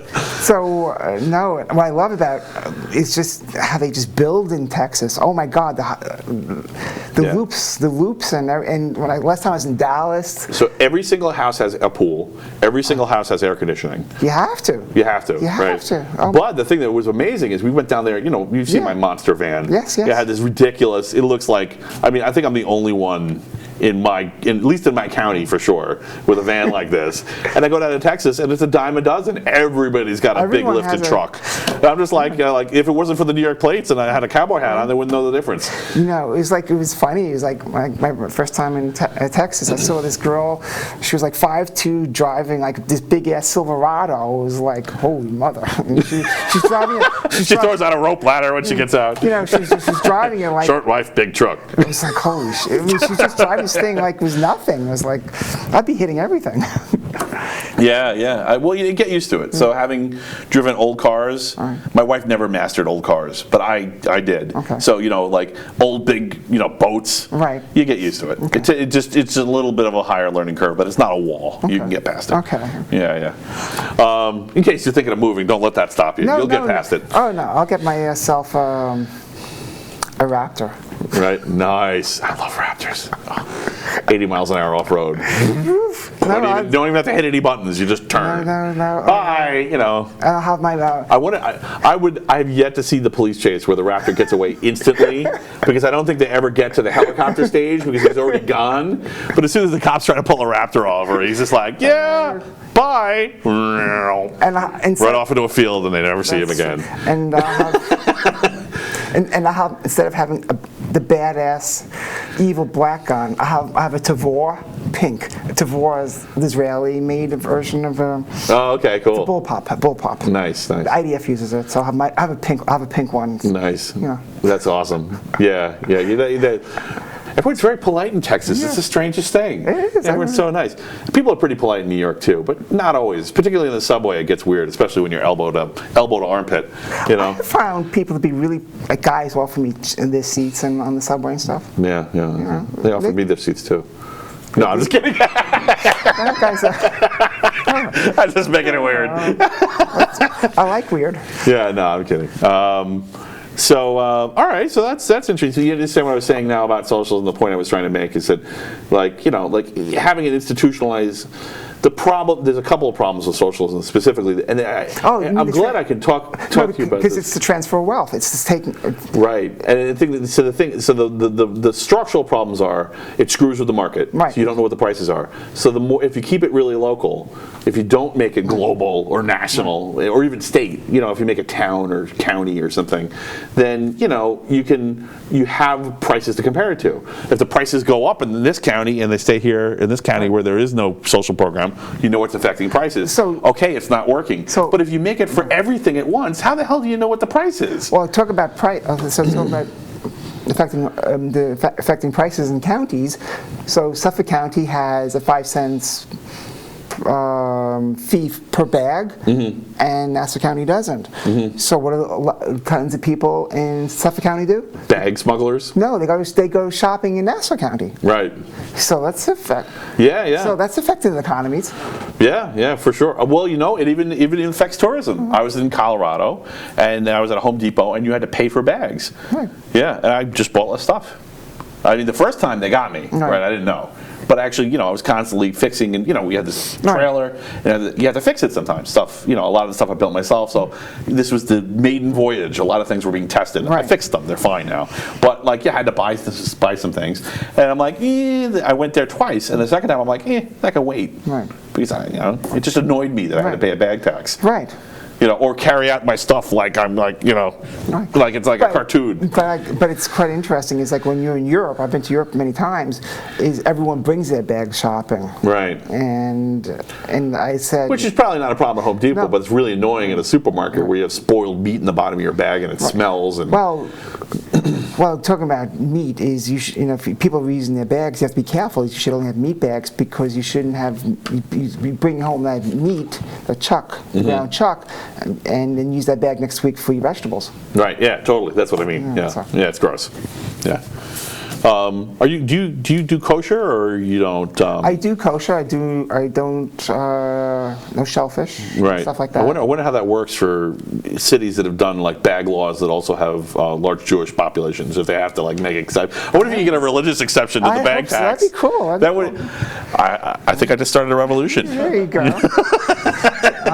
Kosher exceptions to the bag tax. Talking about revolution, I do predict that in my lifetime, I think America is in a post-constitutional. Yeah. Definitely post-constitutional right now. I hope to God not. That would be terrible. No, we are in a post-constitutional environment right now. Well, yeah, but I mean, we're at least still pretending. It's pretending, but there will be a time where I do predict that there'll be like America 3.0 or 4.0. Well, I think it's going to be more 3.0 because I see what you're saying. I see the same trend you're seeing, but I see a different result. But America 3.0, we will be regionalized. There'll be regions where I think there'll be America where it's more socialism. And those states that want to be that way wouldn't be so bad. We'll choose that, which I think would be fine. It would be great because so you're envisioning going back more towards state rights. Oh, big time. Because I think I think that would be. I hope that goes that direction too. Because I think a whole states to be a conglomerate. Say the Northeast will become more socialistic, and they'll be more open about it. We're not open about it, and we are extremely socialist. We're the land of no, and I think more certain other parts of the country will be more rights, individual rights centric. Right. We believe in property rights and individual rights. In fact, talking about rights, I call myself a progressive. And I'll explain this. This might sound really weird. I might consider I'm a progressive. No, it's fine. I can 1,000 voices cried out.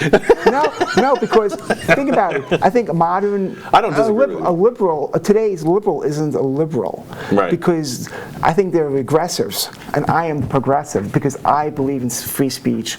Now you're just shit talking. No, I believe in free speech.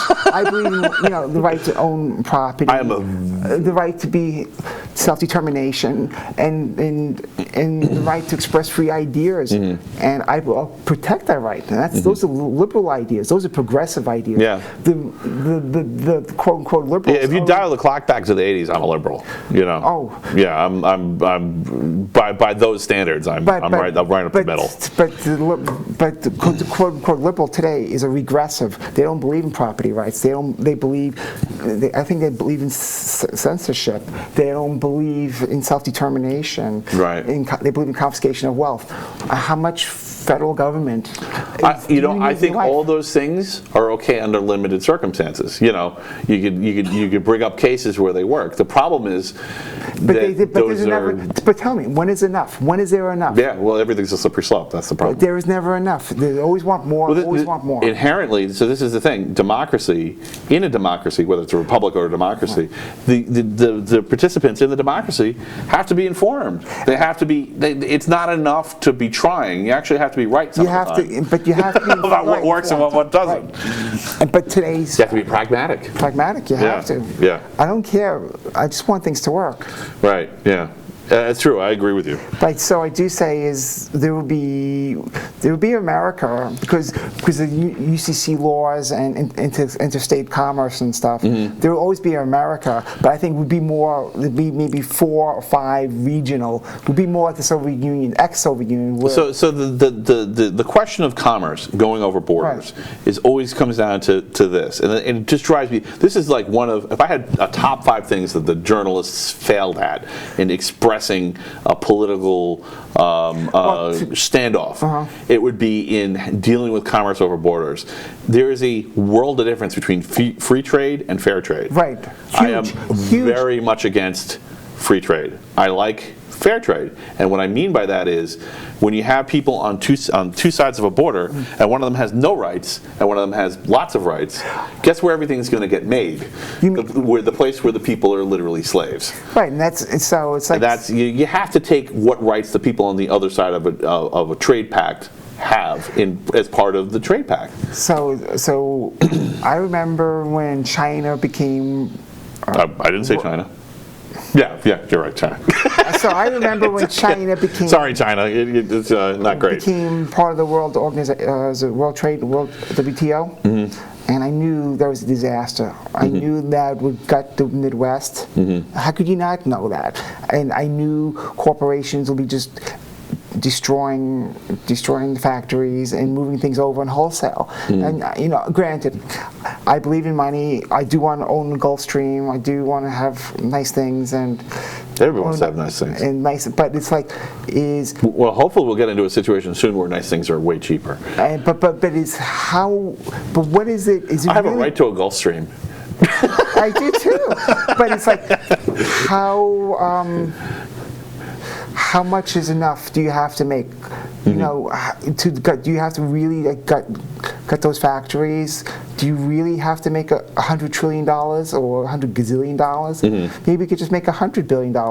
Is that maybe enough, or maybe $100 million is enough instead of making? Well, clearly part of what's happening there is that the gap between the lowest and the highest paid employee is just growing and growing and growing. Right. Especially and often those stats don't even include the golden parachutes and the backup plans. No. Now I understand managers take more risk and they should get paid more, but how many more orders of magnitude more do they need to get paid than the lowest paid employee? I agree. So I think that is someplace where I am very much on the left, and I think and I believe income equity is a big deal, and it was much closer.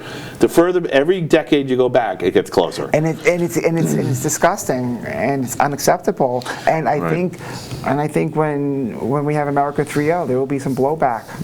So here's the problem with the going to America smooth. So there's a path forward to a smooth transition to America 3.0, which is the states keep taking more liberties or using the liberties they've always had, and nobody fights them. But states have given up all their liberty. They've given up, not all, they've given up so much of their liberty to the federal government. Well, they can just take it back, and the problem is... But the problem is that the federal government won't let them take it back. But when you get a collection of they have. It's already happened with marijuana. I mean, marijuana is still a Schedule I drug, federally speaking. Yes, you can't get a federal job anymore, but there's 40-something states that'll welcome you. But okay, so let's touch the third rail. Okay. So the third rail, let's touch the border. That's Okay. a third rail. Yeah. Okay. Is Well, that's just another border, just like China, and No, but- fair trade versus free But trade. let's talk about, so Arizona tried to just enforce border laws and use the same laws that the federal government had on the books, and the federal government took them took Arizona to the shed. Right. For the spanking. Right. So they that's going to happen sometimes. Right. Sometimes when states try to assert themselves. But there was The certain. key is popular support, and one of the reasons that marijuana laws have worked in all the states is because there's popular support of them. Because it's just the generations that thought that marijuana was this ridiculous, widowmaker, Right. have just died off. And the people who are left are the people who realize, okay, this is either neutral or good. And neutral's good enough. I don't need to interfere if it's neutral. But eventually, so really that's kind of a PR war. So- if people see the open borders as good, then they're going to continue the way they are. But If is they it- see open borders as bad, then you're going to start But seeing. every country that has open borders. When you have a whole state that's against it, the country's split 50-50 on this roughly. But let's talk about, so when you lose your borders, language, and culture, you lose your country. And when you start losing, the first thing is losing your borders. Right. Well, so here's the problem. So the reason that that's happening, and the reason that thing is happening, It's because I think it's they want one world order.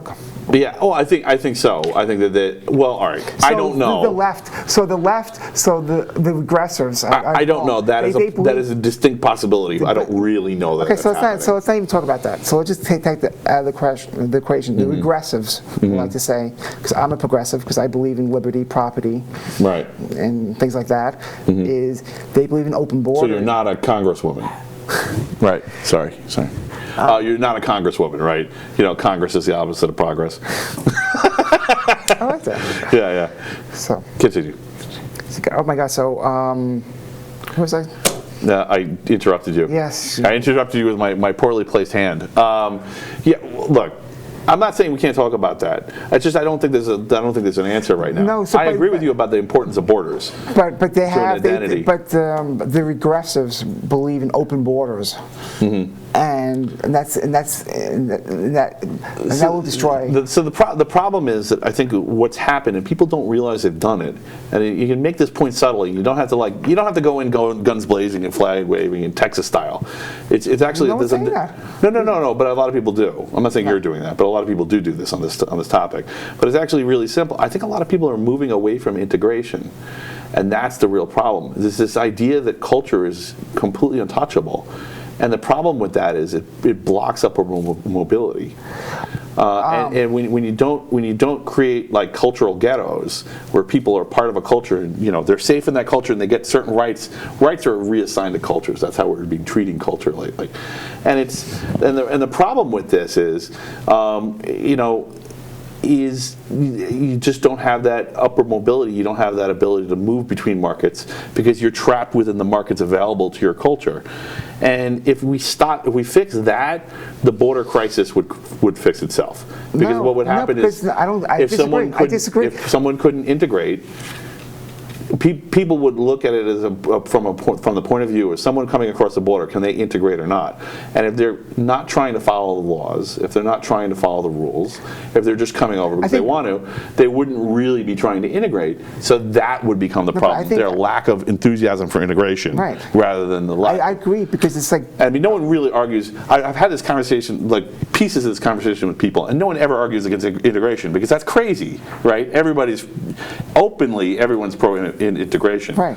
But what people don't realize is the stance that they're taking is actually kind of anti-integration. but I think what the average Joe is pissed about is the lack of integration. Yeah, I think so. The country's pretty integrated. I was surprised when I went cross country, and it's getting. But it seems like looking at New York, I saw New York getting more integrated over the decades, and the past decade it stopped. I make the argument that Long Island is one of the most segregated communities in the country.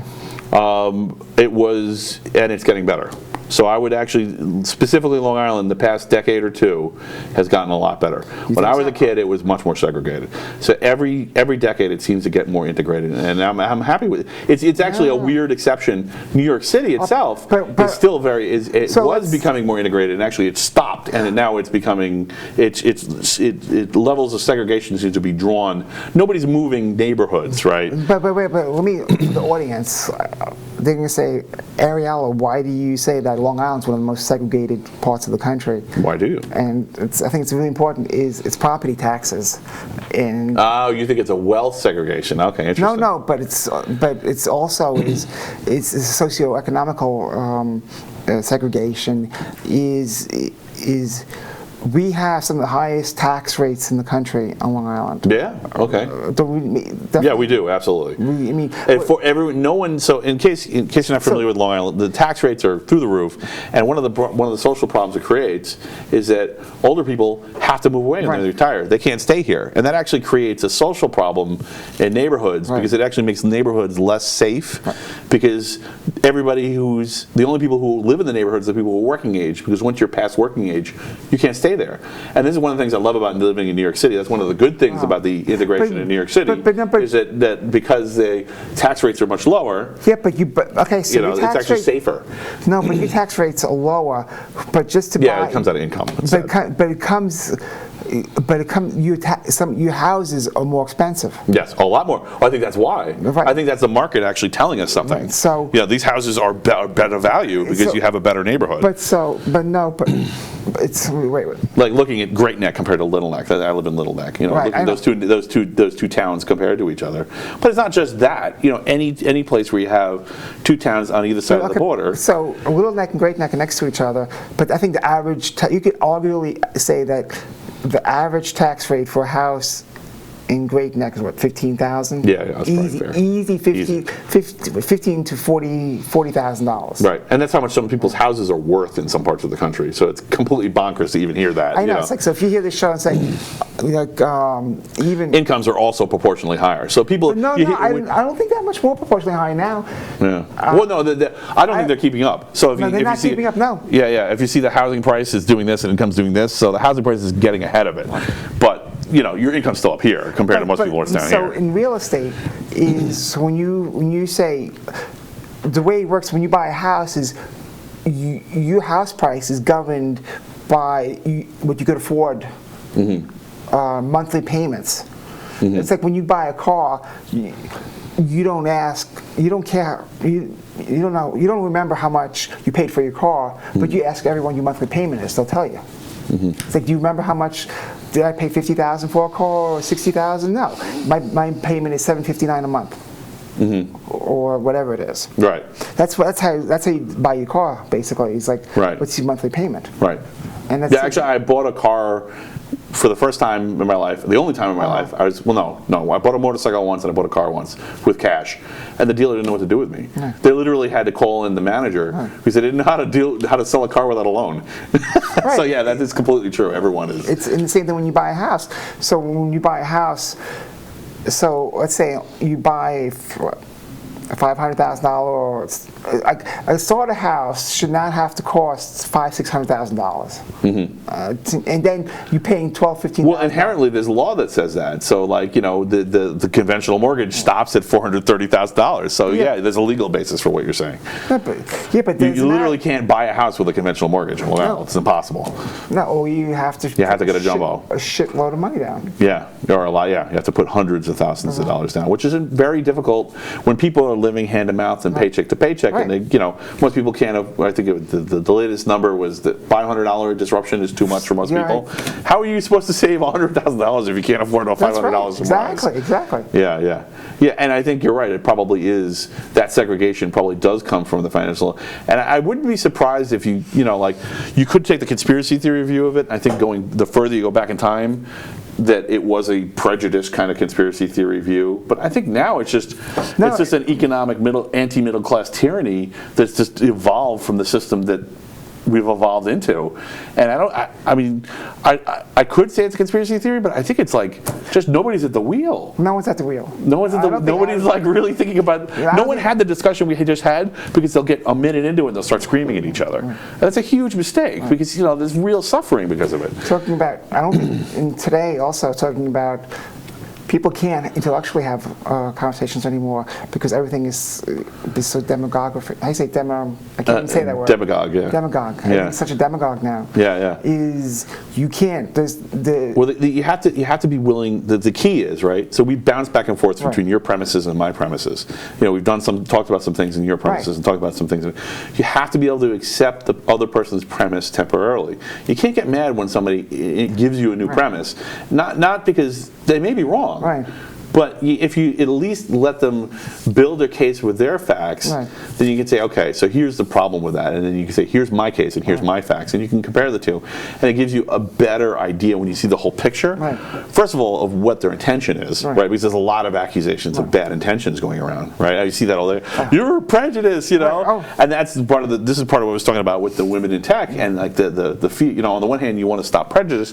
On the other hand, everyone's terrified of a bad environment where everyone's just fighting all the time because no work's going to get done if that's happening. So I think that if I could like magically make a course appear in education to try to like improve our civics so that we could, because the technocracy is never going to get fixed without improving civics. You have to teach civics before you can improve it.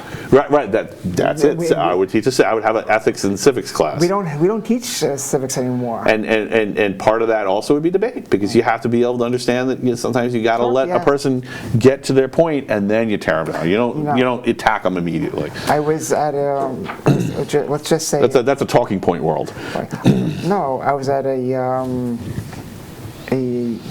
I could say I was at a. Is this uncomfortable for you guys? No, I was at a Jewish college. I don't have the audience in my head anymore because I think we're definitely in new territory here. So they're smiling, so it must not be that I was at a Jewish convention, and I was playing devil like you would do, and I brought up counter argument points. Good. And holy cow, I thought I was going to be staked or something. I mean, I got called names and they're intolerant. Why do you think that happened? Why were they so intolerant? Were they just scared? Was it fear? No, I think it's just. Or was it just? I think the regressives just have very intolerant. Yeah. Okay. Just extremely. I think they look at campuses today. See, I don't want to call them names because I want to give them room to grow out of it. That's why I'm afraid of. I understand who you're talking about. You're talking about people who have a knee-jerk reaction, right? And and in my experience, most people who have a knee-jerk reaction get some of their opinions from other people. And they haven't really, they didn't form them themselves. They didn't go through the logical steps. Doesn't mean they're wrong. They could be right. But the thing is, but it's like we would not be able to have this conversation on a college campus today. Right. Oh my God, we would be. If we were to announce something like this on any college, most college, because they think culture is immutable. They think it's the most sacrosanct thing in the world, and it's like cultures are constantly changing. Exactly. The whole thing that's made America stronger, I think, is that we have our own cultures, right? And that's fine. I'm not saying that people shouldn't have their own cultures, but also we have a common culture, right? And it's constantly changing, and people add or subtract things from that culture, correct. And that makes the whole, and there's a common culture for New York, and there's a common culture for the United States. Yes. And those things, and you don't have to necessarily draw those borders so succinctly, but those cultures are what make us stronger and what would give us a better system. And there's something to this. Even if you're talking about like software, you have an environment where people feel comfortable to be creative. They're going to be more creative, and part of that is that culture, and part of that culture is whatever the accumulation of what everyone brings to the table. But I would argue the culture today is not allowing you to be creative. Right. How many comedians? Unless you're crazy like me, or a comedian, right? Comedians seem to be able to break through it. No, but I disagree. Now I think comedians won't even go on college campuses today. Really? Yes. Yeah, I haven't heard that complaint, but maybe you know What's something. this, Jerry Seinfeld, right, Steve? He won't go on. I'll go look it up. Yeah, okay, cool. Jerry, he won't. That's a shame. You know, if you can't even tell jokes at a college anymore, I mean- yeah, that's not healthy. So- That's not learning. No, it's not. It's like Because learning requires, you know, The free- letting someone build a platform and then, you know, you tear it down brick by brick. free- It takes time. It's not easy, granted. but the free and open exchange of ideas, I think, is basically dead or dying. It is dying. It's not All right, dead. I got it up here. Okay. The article. Oh, let me move this over. The article is titled "Jerry Seinfeld: College students don't know what the hell they're talking about." In this article, it's quoted. I hear it all the time. I don't play colleges, but I hear a lot of people tell me, "Don't go near colleges; they're so PC." Wow, that's a little scary. So, Yeah. And then it says, Seinfeld says teens and college-age kids don't understand what it means to throw around the certainly politically correct terms. They just don't know. They just want to use these words. That's racist. That's sexist. That's prejudiced, and they don't know what the hell they're talking about. Right.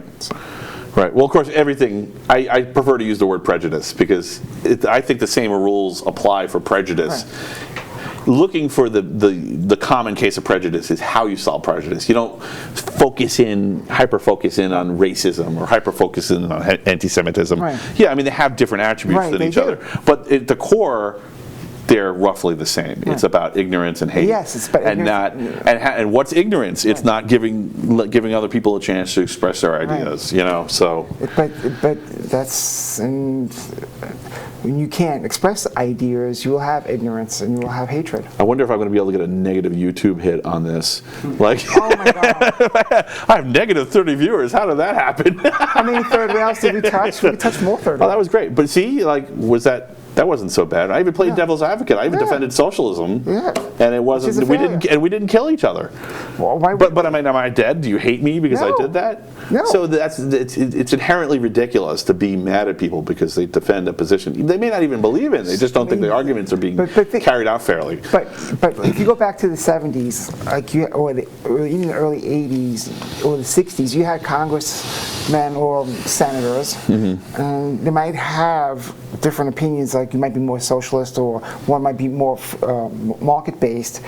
But at the end of the day, they were still friends, and they were able to, enjoy each other's company. Today, there's such pure hatred, I think, that they can't. It is such a divide. But I think it's knee-jerk reactions, and they turn into hatred after they go unchallenged for a while. It starts off as, and eventually they just completely stop listening to anyone else. I see, and some of it is definitely media-driven, but some of it isn't. Some of it is also just people not knowing that other people's opinions might be right, or might be right. And you could be better off for it. The sum is greater than the parts. But I do see America as America was in the 1850s. I think we're at that stage right now. Wow. Okay. Before the So one of the things I have casually tried to bring it up. But, bring it up. So, but it's another technocracy thing. Okay, let's go. Guns. And specifically 3D printed guns, they are taking off like wildfire. There are hundreds of plans online right now of 3D guns, and every day there's another one. Okay, so let's talk about it. And the problem is, the reason I don't think that there's going to be a United States 3.0, there might be, in which case it would be a civil war, and I don't think the government's necessarily going to win because there's a lot of work to restricting guns. But I'm going to tell you something right now. A New York mother will not allow or will not want her son or daughter to die. Will send her son or daughter off to have another. Their conviction isn't strong enough to die for their cause. Why? They're going to say, if another part of the federation, because America will be a bunch of federations, right. is if that federation wants to be more constitutional, a mother from a federation that's more socialism will not. She's going to say, why would I I would not allow my daughter or son to die to bring that federation. Well, let's not let them leave the union. That's a decent point. But let's not skip any steps. So one of the things that I think about the United States, and I think that the reason that the Second Amendment was written, and I think that the reason it's to protect from a lot of tyranny. people are like, oh, it's hunting, it's No, it's not. self-protection, it's No. to protect you from government Yes, tyranny. it's tyranny. But more specifically, and it's a really great computer analogy, the Second Amendment is safe mode. When your computer crashes and you need to get it back into, when your government has gone completely awry, Right. and you're trying to retake it and establish populist control, where it has been taken over by an oligarchy of some description, and it's just not representing the people anymore. Now, is that situation theoretically winnable? That's a whole other argument. Nukes versus stealth bombers versus guys with handguns. Okay, so let's talk about that. You brought it up. I didn't. Yeah. So how? Sorry, I hope I didn't make you uncomfortable with that. About what? Bring that up. No. Okay. So let's talk about irregular warfare. Yeah. Let's talk about like Iraq or Afghanistan. You wet my whistle. You should have a few guys with an AK, and how many troops does that bog down? Mm-hmm. You bog down a company. Agreed. You can't control. How many square kilometers can you control? Have you ever seen Jericho? Yeah, I understand your point. Have you seen the show Jericho? Yes, I have. Yeah. So what happens in Jericho? So if you haven't seen Jericho, minor spoiler. At some point, Texas gets involved, Right. and there's kind of like a mini civil war, and Texas gets involved, and they're not on either side. They kept all their Air Force equipment, and they're like, okay, we're our own Air Force, we're doing our own thing, and we're not listening. So that is entirely possible too. So- military may not necessarily go on one side or the other. It probably will be split. It would be split. I mean, that's why there'd be American. So it wouldn't even necessarily be asymmetric, but But saying is you can't. But why would one federation send their sons and daughters to die to keep another federation? And there'd still be America 3.0. Right. There'd still be UCC codes. There'd still be interstate commerce. It would work at first, right? Because the propaganda would be strong, the misconceptions would be strong. But as time went on and the cost started to pile up, people would go, "This isn't what I thought it was." But you know what? Stress has a way of displaying reality. But if the states want big government, then they're going to have to support the cost. States that want less government, intrusive government, Yeah, I think they'll fare better economically. So actually, I have a prediction. So not outside of the United States. Civil war in the United States is absolutely terrifying, and I hope it would never come to that. But that's probably not where it's going to break out. There's a lot of tyranny in Europe. Yeah. I mean, there's all kinds of laws. I mean, France is. I mean, you may not necessarily see it on the news, but it's undeniable. I mean, Notre Dame burned down. The place is a madhouse. Right. Not every day, not every street, but there's definitely madness going on, and there's been revolutions fought and won with less fervor than there is already over there. Right. Add 3D guns into this world, 3D printed guns into this world. It doesn't matter what France's gun laws are. There's going to be more and more guns in the street every day. Right. It may be small right now, but it's not going to stay small for long. But they're going to either have to shut the internet down, which will destroy them commerce-wise. You can't shut down the internet. Right. But, I mean, you can't. I agree. But we'll talk about Russia. They probably want to do a great firewall of China kind of thing. Or isn't Russia trying to build its own internet? Right. I mean, people are kind of like laughing, like they remember that original plastic gun that Defense Distributed built, where it was like just a piece of plastic. It fired one shot. The nail, the hammer was a nail. That's not how it is at all. People are putting complete lowers for AKs. I haven't seen. I haven't seen that stuff so advanced yet. Tech 9s and stuff like that. They could just build them. It's out there. If you look, it's out there. And remember, they only have to get it right once. And once they put that plan out and 10,000 people download it, it's never going away. But the printers today, you need specific printers. It isn't just any printer. No, you cannot go to like Micro Center or CDW and buy those type of printers. No, you can. And you need so maybe in 10, 15 years. Yeah. Maybe in 10. Maybe we're there now. We're there now. No, I'm thinking. It's not any old. You can't just do this with any old nylon and any old 3D printer. But there are commonly commodity available printers that will do this stuff. But it's. Still, I'm seeing them. They're putting the videos up. Yes, but it's still too advanced. It's like saying Well, I mean, I can't test it because I'm in New York. They'll come and kill me. right. You know. But it's like saying it's like. If I was in Texas, yeehaw! Open source. but those type of printers will be out in maybe 10 years, where you can go to Micro Center and then. Well, in 10 years, everyone will have them. But what I'm saying is, if you people are making plans for existing printers now that you can print lowers, ghost guns. I mean, they're real. But you need the right printer, and those printers. And you need to know what you're doing, right? And you're definitely a technocrat if you can print a gun that actually works. Today you have to be.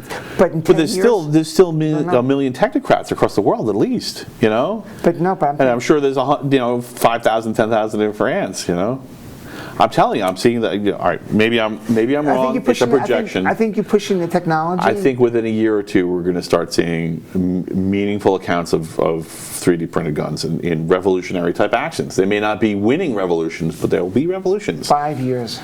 No, you two. 2. 5. 2. 5. I might even be underestimating it. 5. Yeah. Okay. We'll see. Okay, good. You're good with predictions, so I could be wrong. I'm up against a juggernaut here, so.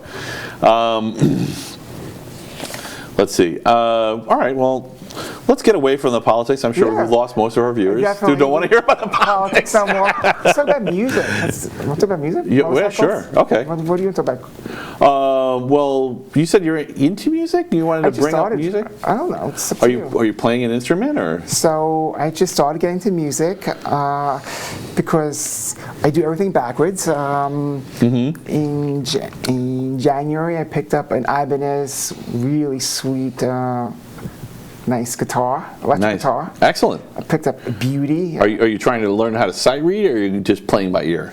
Well, I started to take lessons. I signed up with music, something on, Music Tricks or something on the internet to learn how to play.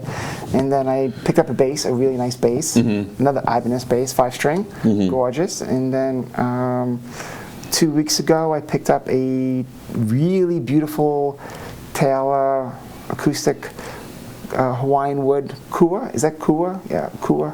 K-O-A. I don't know what that is. Guitar. Okay. So now I started taking lessons and talking about What kind of music do you like? What are you playing? Wait. So talk about Technocrats technology is. I am teaching teaching technology for music lessons. Oh, okay. So That's awesome. Nice trade. Yes, nice trade. Yeah. Okay. So your knowledge is a currency. Right, it is. So Yeah. I'm learning. Your credibility is a convertible currency. So I like. And their credibility is too, because they know music and they're teaching you. Exactly. So we have a nice thing we're working. Yeah, it's funny. I kind of like when I look at the Star Trek world. I kind of see when they're like, like a lot of people are like, oh, there's no currency, and I think that's impossible. But I think in the future there may be near instant currency conversions for non-coinage currencies, where I have the skills in this, I have the skills in that, and I think that's where we're headed more, where people can bring their skills to the table and offer time with a particular skill set at whatever conversion rate. Well, the Federation provided everything for you, so it's a form of socialism. No, I think that's so. And I think that's what I think. A lot of people have projected that on. I'm talking. So I just consider Star Trek and Next Generation canon. I'm not looking at the other stuff. Okay. And a lot of people would be mad if I was, but they didn't get into too much detail as exactly how it worked. Right. They just said they don't have currency, but I don't think that. I think what they were talking about is they don't have coinage. Right. They don't have like Ferengis. Like the Ferengis had the coinage. Right. Yeah. But I think that I think they do have currencies. In fact, I mean, there's anytime if you have a meritocracy, everything where people are interacting is coinage. Is currency, not coinage. Well, it's not currency. My currency is my knowledge of security or networks or things like that. That's my currency. Right. So I could totally see a world where people were trading skills, and your reputation becomes almost like a bank account. Right. Sure. I mean, I have a strong sense of right and wrong, so that's a currency. Right. And we were talking about forgiveness before, right? When someone makes a minor indiscretion, right? They spend 5 minutes too long on break or 10 minutes too long, and you know it now because there's security cameras everywhere, your RFID tags in the bottling plant pick up where they're walking, and the key is instead of every minor indiscretion becoming a capital case, just let letting it go. Like when people do minor things, Talking about- not escalating at every possible So is that- opportunity, de-escalating as a mean, as a normal. So minor indiscretions. What about red light cameras? Right. So when you What about red light cameras? So you get a ticket. So instead of Nice segue. oh, thank you. so you'll get a ticket. So if you stop, but if you only instead of stop, I don't know, what's it, like 5 seconds, but if you stop for 3 seconds, that's minor. Mm-hmm. You get a ticket, $100 ticket. Doesn't care if it's a microsecond, as long as you're still moving when that second shot goes off. So it's a red light camera ticket. So you get a ticket. Yeah. So. And who makes that? That's the counties making that in the state. They're making a lot of money off of those, yeah. And All the red light cameras are making tons of money. So, and that's from what? It's a tax. It's a tax on the poor. I have to argue it's a tax on the poor, because. Or at least the poor driving skills. But yeah, you're probably right. No, yeah. it's a tax on the poor. Also, if you have a crappier car, it's going to have worse braking distance. You're more likely to break the rule. No, I think it's a tax on the poor because they can't afford. Generally speaking, that's true. The older and junkier the car is, the worse the braking distance. But yeah, so you have to drive slower in order to be able to be equal to the people around you. But it's like, oh, you're so far over the white line or whatever, $120 ticket. But I have on good authority that the politician. There's white lists. What, you share some insider info? There's white lists? There's white lists. So what? So if you're on the board in the county. Is this in New York that this is happening? There's white lists of allowed red light runners? I mean, there must be, right, for ambulances. There's a practical use for that. No, we're going to talk about that. But so the way Xerox will come into the county and they say is a red light camera in this thing has to generate so much money. So if there isn't that much, if it doesn't meet its quota, the county gets fined. Oh, okay. But if you're on the board and say, okay, I have it on good knowledge. How does that work, though? I mean, if people just stop, because usually, all right, let me tell you how it works for me. You can tell me if this seems accurate to you. You're driving along. You don't realize you did it. You get a notice in the mail that you owe them $50 or $100. No, it's $120 or whatever. Yeah, $120. You ran a red light. Now you realize there's a camera on that light. Now you never run that camera light. You never go through a yellow again in that intersection, and you don't get any more tickets. Well, no, but I'm saying. So how does that? But I'm talking about the whitelist is like family members or families that are on the board that signed those contracts. So they whitelist the people who green light the red light cameras. They don't get the tickets. That sucks. Because it reads the license plate. That's crazy. That's totally got to be a kickback. That's illegal. So I put it out there. So anonymous, if you want, that's a nice hack for you. Interesting. So Xerox or in the counties or whatever. Interesting. Where did you find out about this? So for those people, so if you want to do a nice hack and I'm just putting the it knowing eyebrow. Just putting it out there. Your source is the knowing eyebrow. That's their new name. Put it out there. Put those lists out. Get those lists. Yeah, good. Yeah, you know what? I'm all for that. That's terrible. And those bank accounts. I can't believe they would get some of those. I mean, I kind of knew it was happening just because it seemed logical, but at the same time, damn, it sucks to hear it. Wow. So. How would that kind of that underworld? How do you know anything about it, or you ever dabble in the gray hat space? I mean, you kind of have to in our field because otherwise you don't know how things work, right? Like every time an exploit comes out, they come out with an explanation of what was broken, right. And So it's funny. I'm studying for my ethical hacking, which I think you know. Ethical hacking? Yeah, I know. Whose ethics? My ethics. Your ethics. My ethics. Okay. My ethics. Okay. So I'm working on that, and I was actually at a. See what happens when you don't teach people ethics in school? Ethical hacking. Right. Yeah. So, well, I think hacking can be very ethical. I'm not anti. No. I'm not anti-hacking. I mean, my first guest was a hacker, right? So it depends on what you do with it and how you approach it. No, and I was at a let's say a technology event, and we had labs, and on part of the security labs, we could be either the attacker or defender, which was a quite interesting event. Also is, I brought up in the past, I believe, in free expression of ideas, and I'll admit to it. I don't care. I run onion servers on 6 continents. Really? Yep, I run onion servers on 6. So why don't you explain what onion servers are in case someone doesn't understand? So I spend my own money, and so if you're let's say if you're in China and you want to get Perfect case. Yeah, that's good. I like that. So if you want to have free internet to free access to the internet and not be censored by the government, I provide a service. Yeah, if you don't know about the Great Firewall of China, look it up. That you'll be able to get out, Right. And also would have reporters have anonymous browsing. So if you're doing a story in the country that has extreme censorship, you could get out and you could do your story. Right. Yeah, that's really great, and actually I appreciate that you're doing that. And like, let's say you were mad at me for appreciating that you're doing that, and you're the audience. You're like, wow, Matt just crossed the line. You know, a good example is GitHub is heavily censored in China. I don't even know how to get to it. I think they might just have a work-alike. Right. So, but because what was happening is that the major press publications like the New York Times realized that people weren't allowed to see the Times in China, so they started publishing a copy of the Times on GitHub, because GitHub was one of the holes in the Great Firewall of China. So I'm all for that. All that, everything that GitHub did and the New York Times did there was ethical. So I mean, how could I be against that? So I believe that I don't believe. I despise censorship. Yeah, me too. I really think it's beneath me. So people complain.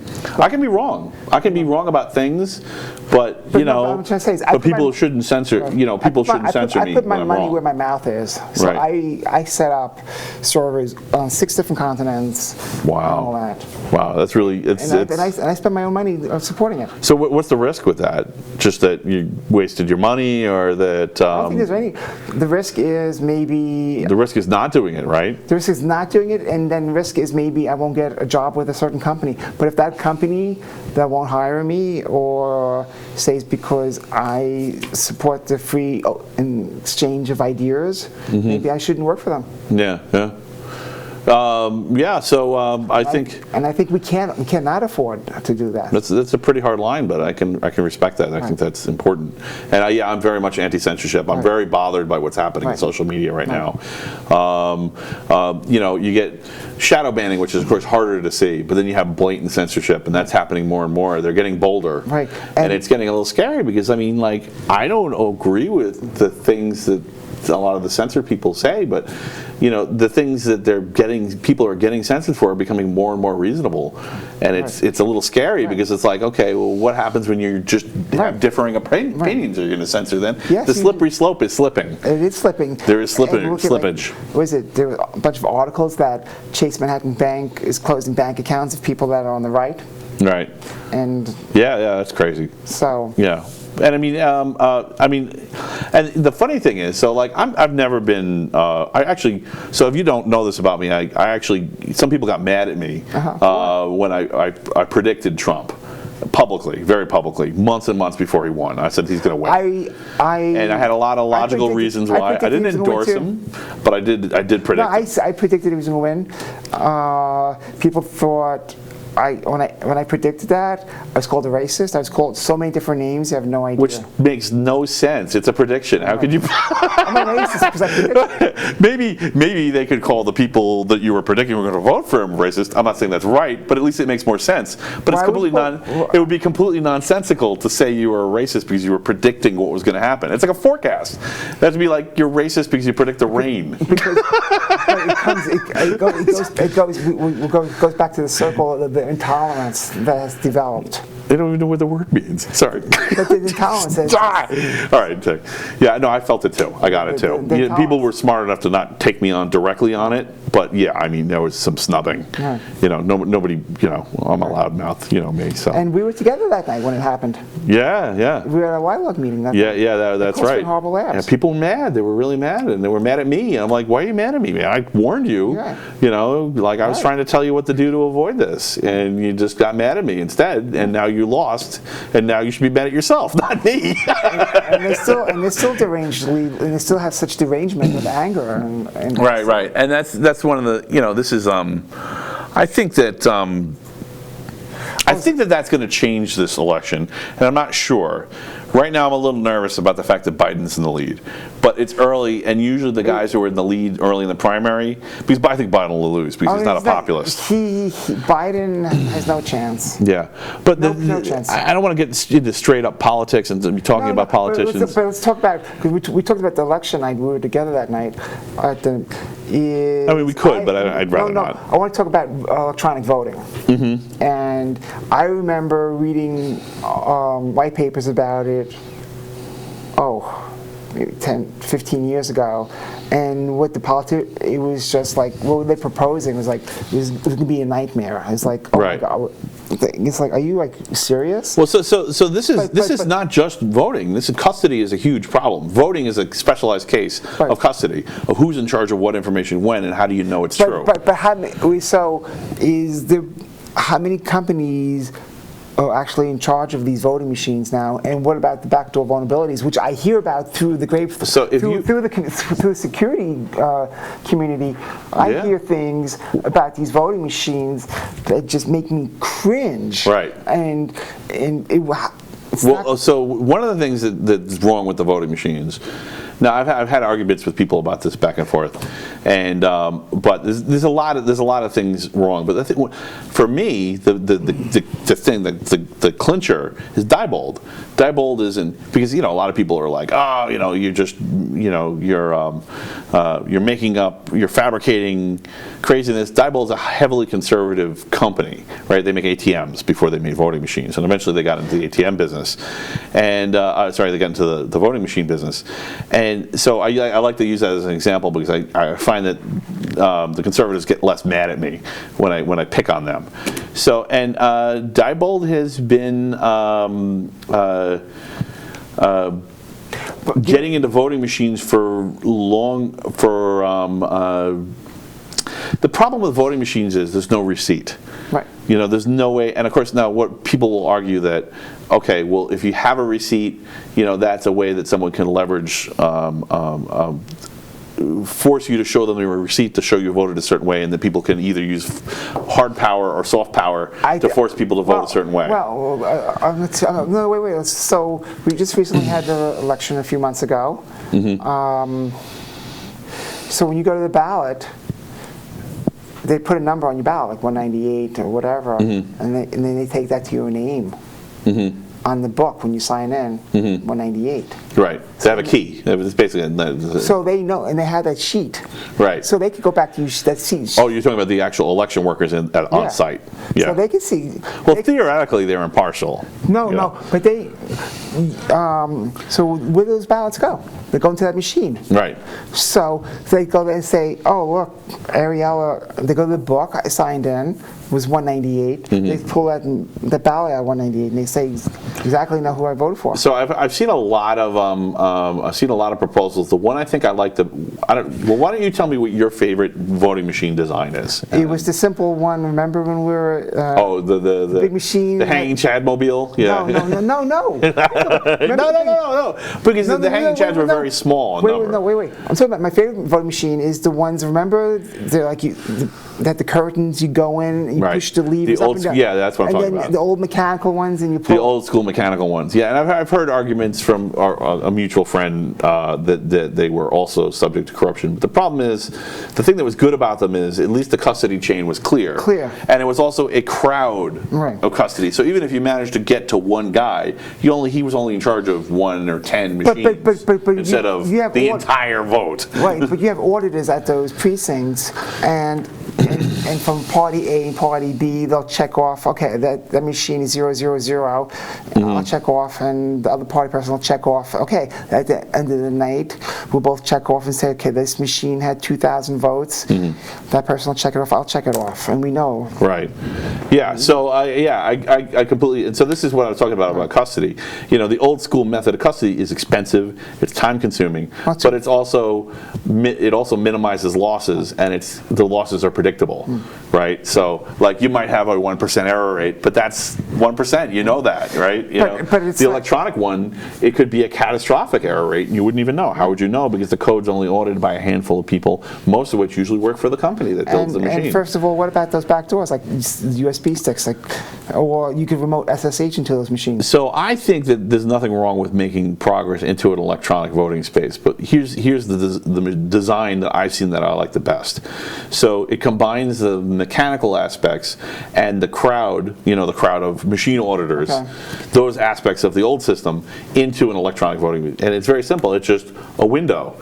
And when you vote in the machine, and it will print out the results of your vote in a log on a piece of paper behind a piece of glass, so you can't take it out. No one can come in. The usual electioneering oversight in the election site is there. So if you have the problem is whenever you carry something out of there, even if it's an encrypted key, someone can strong arm you into showing them what it is. Right, like if you go to a website and check it at home. But in the window, first you'll have the screen. I think the days of strong arming are over. I think so too, because of the ubiquitous camera solution. But I don't say there's a problem. I say there's a solution. But there's still the possibility. So I'm willing to entertain it. And I think there's actually a solution where it becomes a non-issue, which is that you vote on. This is the machine. Oops, that way, yeah. You vote on the machine, right? And you go check, check, check, and then you pull the lever, right? Okay. And then in the window on a paper receipt. Coins come down? We're rich with knowledge, and then you see check, check, check in the window, and it verifies who you voted for, and this paper tape that's in there is auditable, so that has to match. So it gives you a chance to see what your votes were and confirm the vote, and then that way no one's in the voting booth with you, so only you see that. So you can say, okay, it did vote the way I think it did. I didn't check boxes, and then there was that old joke app where you would go to check the box and the box would move, which is actually relatively trivial to do if you know code. You know that. So, by the way, do you do any programming languages? So, let's see. I did BASIC. I did some C, and I used to love messing with my C instructor. Say, where's the go-to statement? That joke gets old. Yeah. Everybody's had the go-to euphoria. I'm making so much code. No. In C there's no go-to. Right. It's function returns and stuff. Right. I do Bash. I did some TLC. When I did Oracle work, I was an Oracle DBA master. I did a ton of Java because Oracle told us that we were going to go with SQL and to write everything in write everything in Java, so I became really good at Java. I haven't touched Java in God knows how long. So what was your favorite? What's your favorite language out of all of them? I want to learn Python. That's my next thing, which I have been meaning to do for the longest time. Right, it is amazing. It is. You get, there's always a learning curve, right? But once you get past that initial hump, it's just so fast to pick up new concepts, and most of the libraries just work the way you expect them to. It's really delightful. Because I use because of the Cisco switches and routers, there's a lot of TLC in there. So I do some of that, but the new Nexus switches having a lot of Python and putting Python into a lot of the base iOSs. I don't mean that's the wrong term. In the iOSs, let me just say that. Okay. Because when you say the word base in Cisco, it can mean a whole entire different. Right. I understand. There'll be Python available somewhere in the iOS in most machines. Right. Or all machines, or just most? I think all the news. Like, I know all the Nexus gear and all that stuff. Right. And yeah, Nexus and Catalyst, the new Catalyst systems. So, so what, I'm sorry, I didn't mean to change topics. I like that. Do you like this? Can you think of something better or something that's broken with this system? See, I was thinking, you get a printout of a hash key and then. See, I like that too, but it doesn't. Sometimes with impropriety, it doesn't necessarily matter whether the impropriety is actually happening. The mere accusation can do the damage. So this way, there's no possibility of an accusation. Right? I like it. Yeah, I mean, of course, it's still the possibility of voter fraud. You can still have somebody come in and take the tape, but I would say that the municipality should hold on to this. So if they get a vote, and maybe even run it through a machine. So do you want to put like an ID number, if you? Well, it would be plain. It would have to be plain English so that a person could read it and verify that it was what they thought they saw on the screen when they checked the boxes. And then if there was a problem, maybe they could go back and do a redo or something like that. So they'd have a redo ticket, and then redo it again. But hopefully, I wouldn't. So you definitely opposed to the idea when you ring the doorbell and you find an extra 5,000-6,000 votes in the shoebox? Yeah. Well, it depends. Are they votes for me? No, for me. Yeah, or they vote for the singularity, because I, for one, welcome the singularity and don't want it to be confused and to think that I am not anticipating its glory. Explain to the audience. I think they know what the singularity is. The great artificial intelligence, the Skynet in the sky, so to speak. All right, so you like this? I like it. You don't see any flaws with that? You know what? I would invest in it. Come on again sometime and think about it, and come back and say, I know what's wrong with that. I think about it. I like that so far. I think that Tulsi Gabbard is currently supporting this. I like that. Something like this. I like that. Like openly saying this is the way to fix it, and this should be the standard, and you have to prove that this is broken or worse than whatever. You want to do something else. But then, okay, so let's talk about then how we can do what voter fraud. Well, because you'd have the paper tape, so as long as you keep the physical. Sarcasm. Oh yeah, that's true. How would we? Yeah, how are we going to do voter fraud? Well, we can. I'm available. If you want to do some voter fraud for the right price. I'm kidding. Let's a show on the ethics of the technocracy, and then I'm going to be the voter fraud consultant. So let's just do. Let's rile the audience. Sure. Rile my audience. I don't mind. Okay. Shake them up. Voter ID. Yes. Yeah. Okay. I mean, so think about it. I want voter ID because if I go into a federal building, I need to bring show ID. Go to almost any building in Manhattan today, you have to show some form of ID. Yeah. Okay. Why can't you have ID to vote? I don't disagree. So. Yeah. But there's a huge people. It's kind of hard to be against IDs. Oh, but why are states getting sued? Yeah. That's a good question. So. Yeah, honestly, so you're gonna get a devil's advocate argument for me. Even on border wall, I can give it. I can give it on guns. I can don't want to give it on guns, but I could give it on guns. I can give it even on socialism. On voter ID, we're in the identification and custody business. That's our business model. That's if you don't trust your geek to tell you the truth, your business is screwed. Your organization is screwed. It's like we have God. They have the keys to the kingdom. And this is one of the things that General Alexander was warning about when Snowden took the NSA. You have to trust these guys. Whether you think you can trust them or not is another story.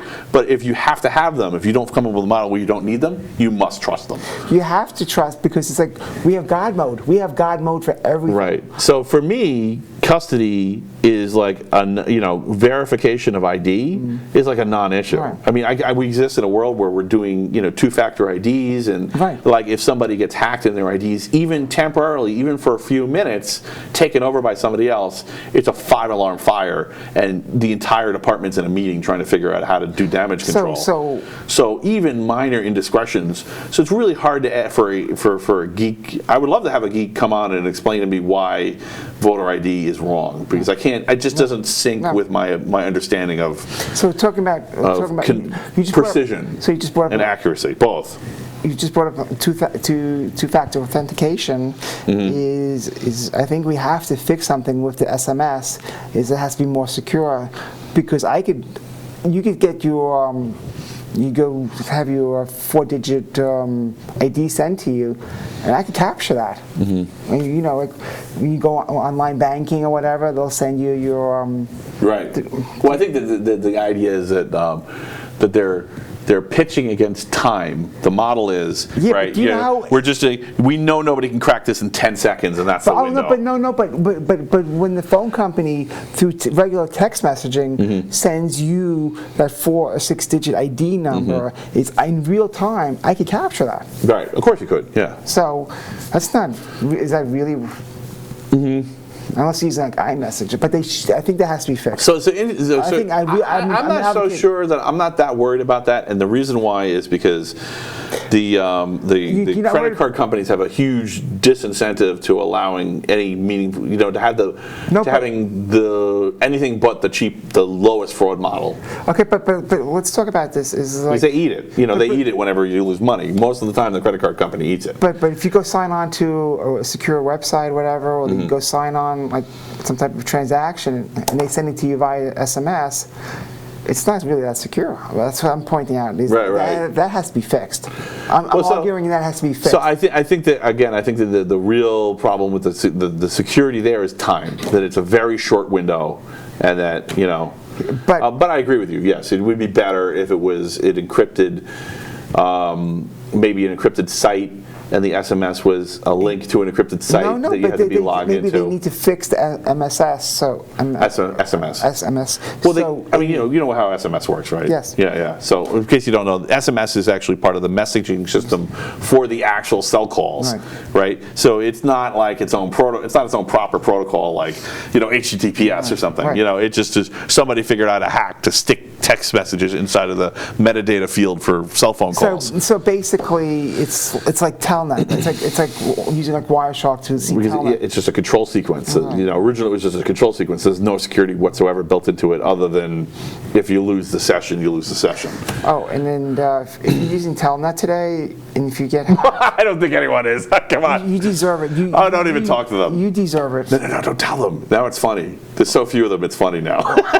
They're using Telnet. Yeah. Well, I mean, in a way. So this is actually something I wanted to talk about, and this is kudos to Isaac because I have to give him credit for coming up with this. This idea, I didn't actually write it on. It's not in the list, but the.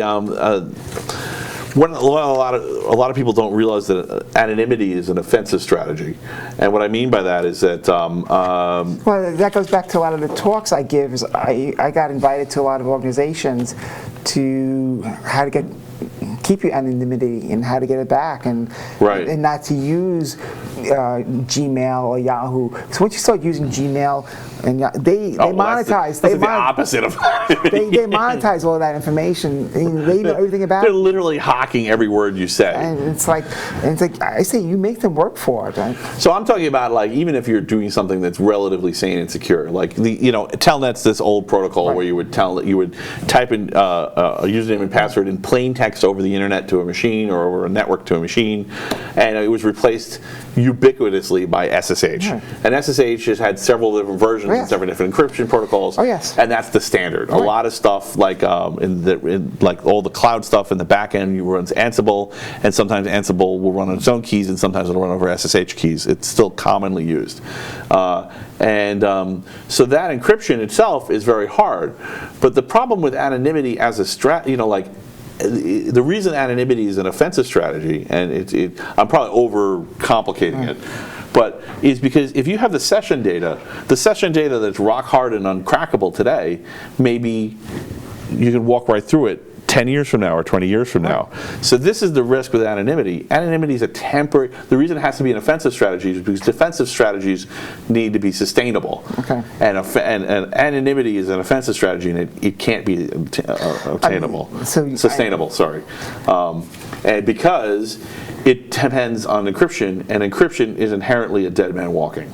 at any given point, today's beautiful, perfect encryption is tomorrow's junk. Right. So you talk about that is. What do you think about that? No, I agree with you, because there've been, like, say, with, for example, ransomware is some ransomware things have been cracked, and they're using like versions of that crack to crack other versions of ransomware. Ah, okay. And now, also, so that anonymity strategy is applying in ransomware, and they're actually they're using. but you talk about dead man walking is Yeah. that you wait. So if you wait long enough, if you get hit by ransomware, in time, you'll be able to decrypt it. It's dead man walking. It's just a matter of time that Right. you could unencrypt your files. Yeah. And now, in fact, I think there was some students. So that's important information. If you have information that's not time dependent and you can't afford to pay the ransom or don't believe that they'll, or even if you paid them and they didn't unlock it, like that happens sometimes too. Right. You may not be screwed. You may just have to wait. Right, because I hold think on to that encrypted data because you may be able to recover it at some Because point. I think there's some students doing the PhD about how to unencrypt ransomware files, and also with I think they wrote a white paper on it with cloud computing today. You could just do clusters of and decrypt it. So theoretically, if we ever got into a quantum computing world, it's entirely possible that encryption would no longer be possible. So I don't even know what would happen to the world at that point. It would be like chaos. It would be like Star Wars. Didn't Star Wars have no encryption? Oh, cool! Yes, yes, awesome. Yeah, I'll even let you get the credit for that. Yeah. So a lot of people don't realize when they watch Rogue One, and I don't even know if they did it intentionally or if it was just a happy accident, but they described a world. When they're on the planet and sorry, spoilers. You didn't watch Rogue One till now. It took place before the first movie, so really. Yeah. Oh, I like that. Yeah, nice. Use the chronology of the movies instead of when they came out. So, they're there's a reason that they're moving data around through droids and physically carrying the data from place to place is because there's basically the Empire is trying to destroy every copy, Right. and the reason why is because it's not encrypted, because encryption doesn't work in their universe. So that's why the Empire, and if you're wondering how I think that, it's because the Empire immediately knows Right. when they beam up the Death Star plans up to the ship what they stole. Because they wouldn't know that right away, right? If it was encrypted, in today's world, in the real world, Right. it would have been sent through a lightly encrypted session. It would at least have taken them hours to figure out what they sent, even if they had the best cracking equipment in the world, in the universe on it. But they knew right away. Right. So it was not. They don't even bother with encryption because it doesn't work. No? So interesting. It would be an interesting world of So swashbuckling adventures, swashbuckling space adventures. If there was no encryption, But if we had- and in a way, we're kind of in that world. It's just this time delay until to an unknown time in the future when someone says, "Oh, there's a flaw at SHA 8." Look at that. Now we can walk right through it, and boom, we gathered all the session data. Quick, crack it! Look, they're talking about wearing pink underwear and running around and waving wands, and it must be a code. It is a code. Because everything that doesn't make sense is a code. Right. Exactly. Well, kind of. On people in chat rooms talking, in game rooms talking, and that's code. Yeah, absolutely. Well, language is constantly shifting, and one of the reasons that language shifts is so. I think there's something in the Old Testament about that, where there was I forget what the story was, but there's a story where they're using a local dialect to confuse another group of people. I don't remember what it was. I'm so sorry. Japanese intentionally made their language as difficult as possible to learn because they didn't want foreigners to be able to learn it and understand what they're saying. That's a perfectly good example that's not in the Bible. We also have like Pig Latin too, like Yiddish. Yeah. Another kind of. Right. So I mean, anything, I wouldn't be surprised from what I know about Gaelic if that had something to do with Gaelic too. It's kind of hard to understand, right? So Right. yeah. So I mean, if you're close to the origin of a new dialect or even a new language, the only people who know are the people you teach. Well, was it? It's a form of encryption, a really bad one, but during World War II, we had the code talkers. Right. The Apache. Yep. So. Yeah. So I think that's okay. So good call on the Star Wars. Nice. So is there something else that you wanted to talk about? So I think we're doing great until we have 15 minutes left. What time is it?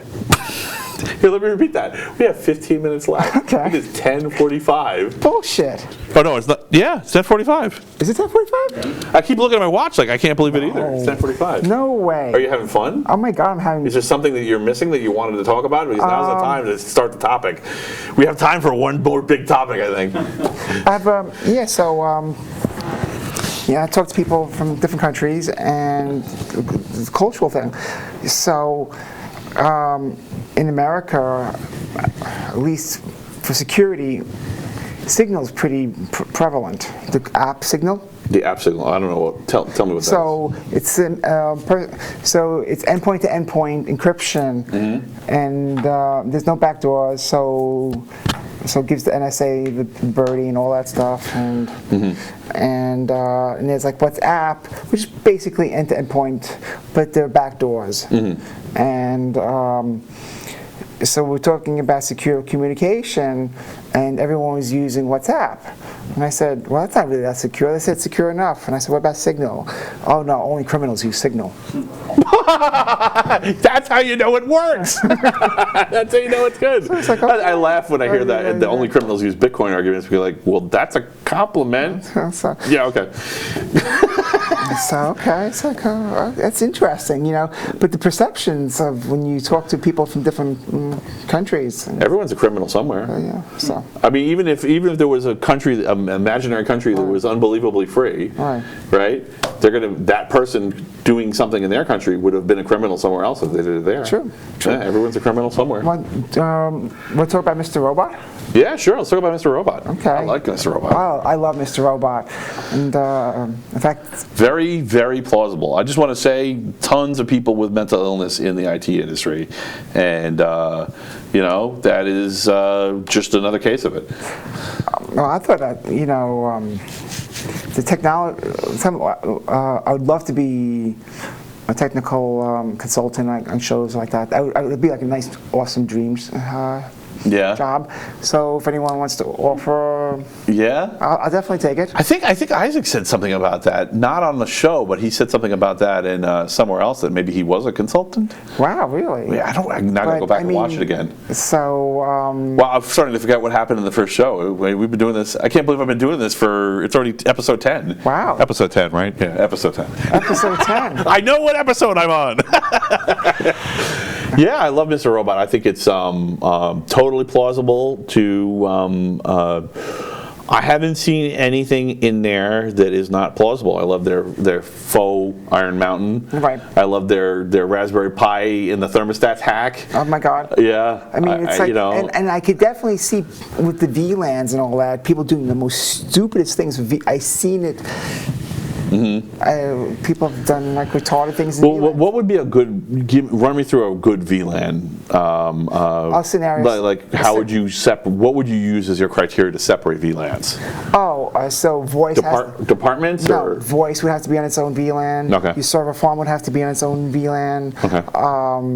I would take buildings. You could do departments if you want. You could do accounts. You could do that also, right? But in addition to what you're saying. Right. So you could take like the east side of the building, west side of the building, north side of the building, put them on its own separate VLAN, put on floors, different VLANs. Right. It's a whole wave. And what's the advantage of doing VLANs like that? Is it broadcast arms, and so for non-technical people so you try to keep the broadcast down.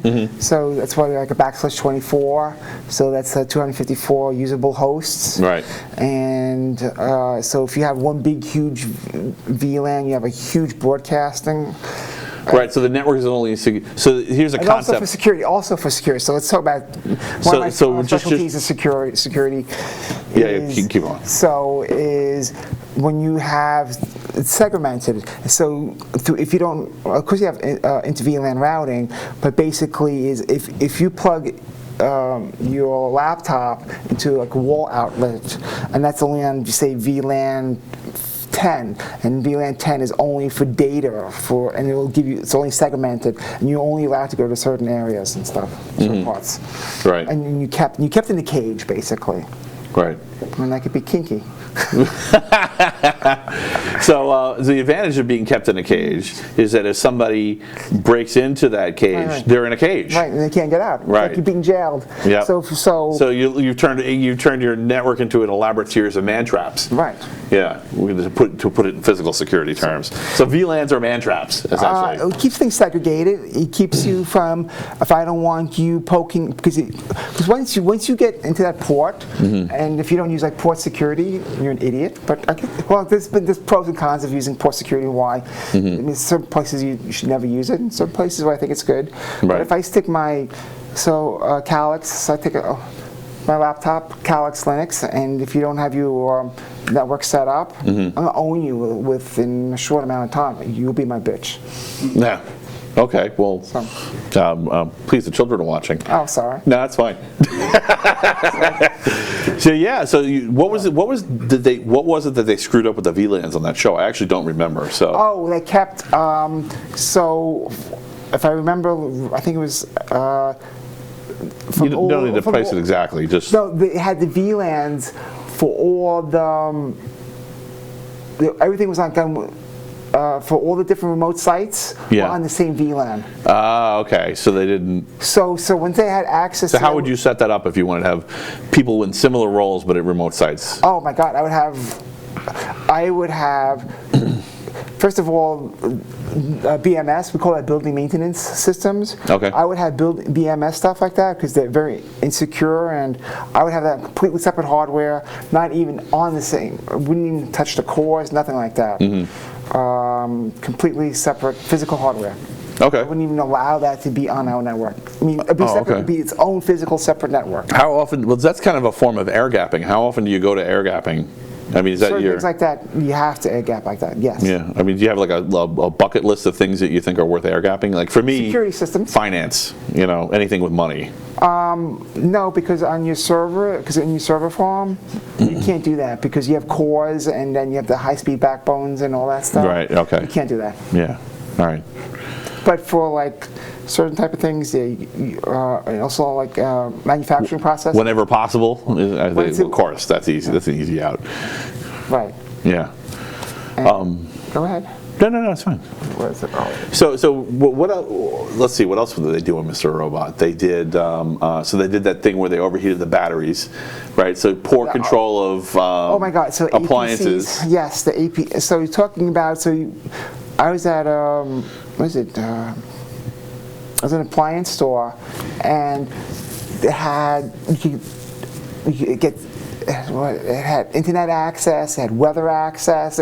You could browse. You could browse. Did you see that refrigerator? It was like crazy. It got weather, everything, and. Yeah, but who's I'm not sure what you're talking about. There's a refrigerator. In the show? No, I'm sorry.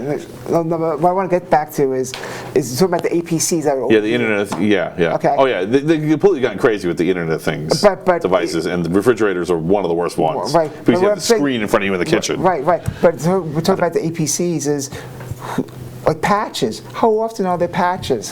Mm-hmm. And when you people don't think about how easy like the firmware and to buy how hard is it to change the firmware around or find bugs in that firmware to do crazy things? It's pretty difficult for your average user to do that, right? And a lot of companies, when they start cutting corners, they start patching the things that get hacked the most often first, but that doesn't work for advanced persistent threats. It just works for the script kiddies. The Internet of Things is like now the script governments these days. No, but let's talk about hacking cars again.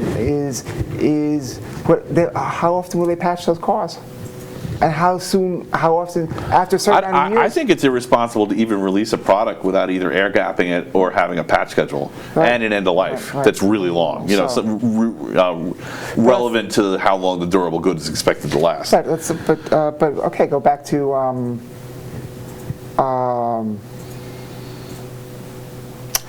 Mr. Robot.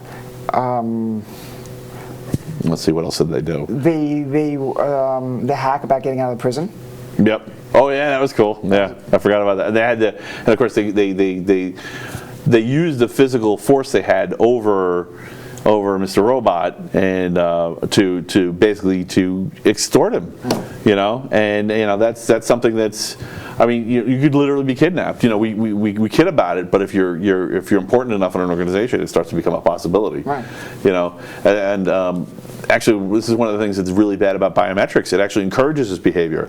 Oh. The cheapest route forward, if you must break into a particular system, and the only way is biometrics, it's tempting to kidnap someone. Wasn't there the story online? I hope it's not true, but was it they cut the Corvette?